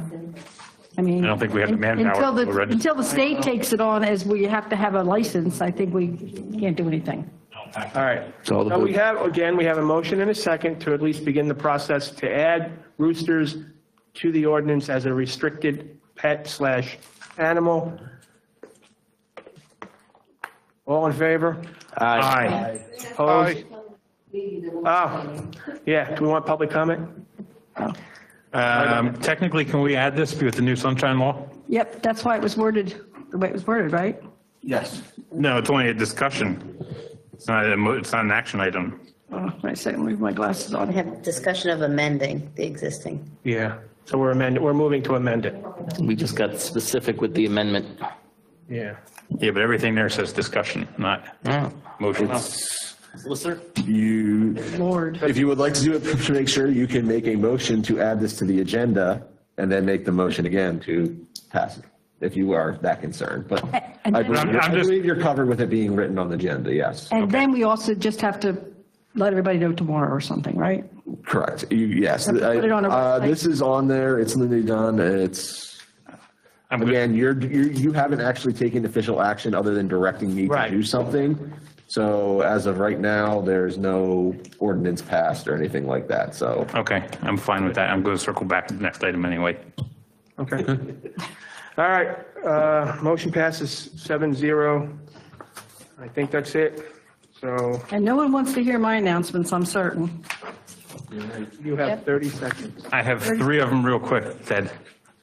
Number one, I wanted to do this last meeting, and just with our agenda, I didn't get to it. I wanted to say thank you to Micah and Virginia and all the staff who I know were working extra hours and extra hard during the time before we brought in a new borough manager. Without our staff, this borough would be in a lot worse place. Secondly, when I said I was going to circle back, Scott, I was just hoping you could give a real brief update to the public on the memo you had sent us maybe a month ago now, on the updated sunshine law rules, just so the public's aware too of what's there. Earlier this summer, the Pennsylvania General Assembly passed I can't think of the act number off the top of my head, passed an act modifying the sunshine laws as it relates to the procedure for public meetings and agendas. Basically, it requires the borough now to do 3 things. One, they have to come up with a written agenda at least 24 hours in advance of the meeting. That written agenda needs to be advertised, not advertised, that's the wrong way, posted publicly, online, at the meeting place, and have to have, when the meeting actually happens, copies available. And there are limits on when you can deviate or add to the agenda. There's about 5 exceptions of times you can add stuff to the agenda that wasn't on the published agenda. And if you do use one of those exceptions, you have to announce why you're doing it. And you have to update the agenda the next day and post that, but replace the original posting. So the idea is, these amendments were made to provide the public awareness of what council is going to be talking about. So now going forward from, I believe it was August 30th, it went into effect. Public agendas for every meeting need to be made public. Is the idea. Every council meeting, right? Every council meeting, yes. Got it. So we're not talking about committee meetings. Got it. I just want to make sure. Correct. Anything where action's being taken. Yep. Yes. Voting. Yeah. Just want to make sure. Did you have number 3, Justin? I did have number 3. I'd just like to say I'm very disappointed in our chief, because during our vote for a EIT, when I voted no, from 30 feet away, I could hear him under his breath say, Jesus Christ, to a response to my vote. I shook my head at you. No, you said Jesus Christ. I shook my head at you. Then I'm going to review the tape. If I'm wrong, I apologize. I sincerely apologize. The person behind him says, shook her head no, that she didn't hear it. Okay, then my apologies. It came from your direction, and my apologies. Foot in mouth. As long as it's not a disease, Justin, you're good. All right, is that your third one? Okay. Food trucks were mentioned earlier. Still, if anybody out there has a food truck, knows somebody who might want to get involved for October 9th, please let the borough know. Winterfest was discussed. I'll be real quick about it. If you want to be in the Winterfest, or you want to be Miss Junior Winterfest or Mr. Junior Winterfest, please contact Donna Wilson, and or you can contact her at shotomom@comcast.net. I don't know if does she want her number advertised? Do you know? I have an idea. Phone number? I wouldn't put it on. Okay, so we'll just have to find Donna Wilson. She's also on Facebook. Okay. This is very important. I know you don't want to listen to it, but the trash and recycling collection.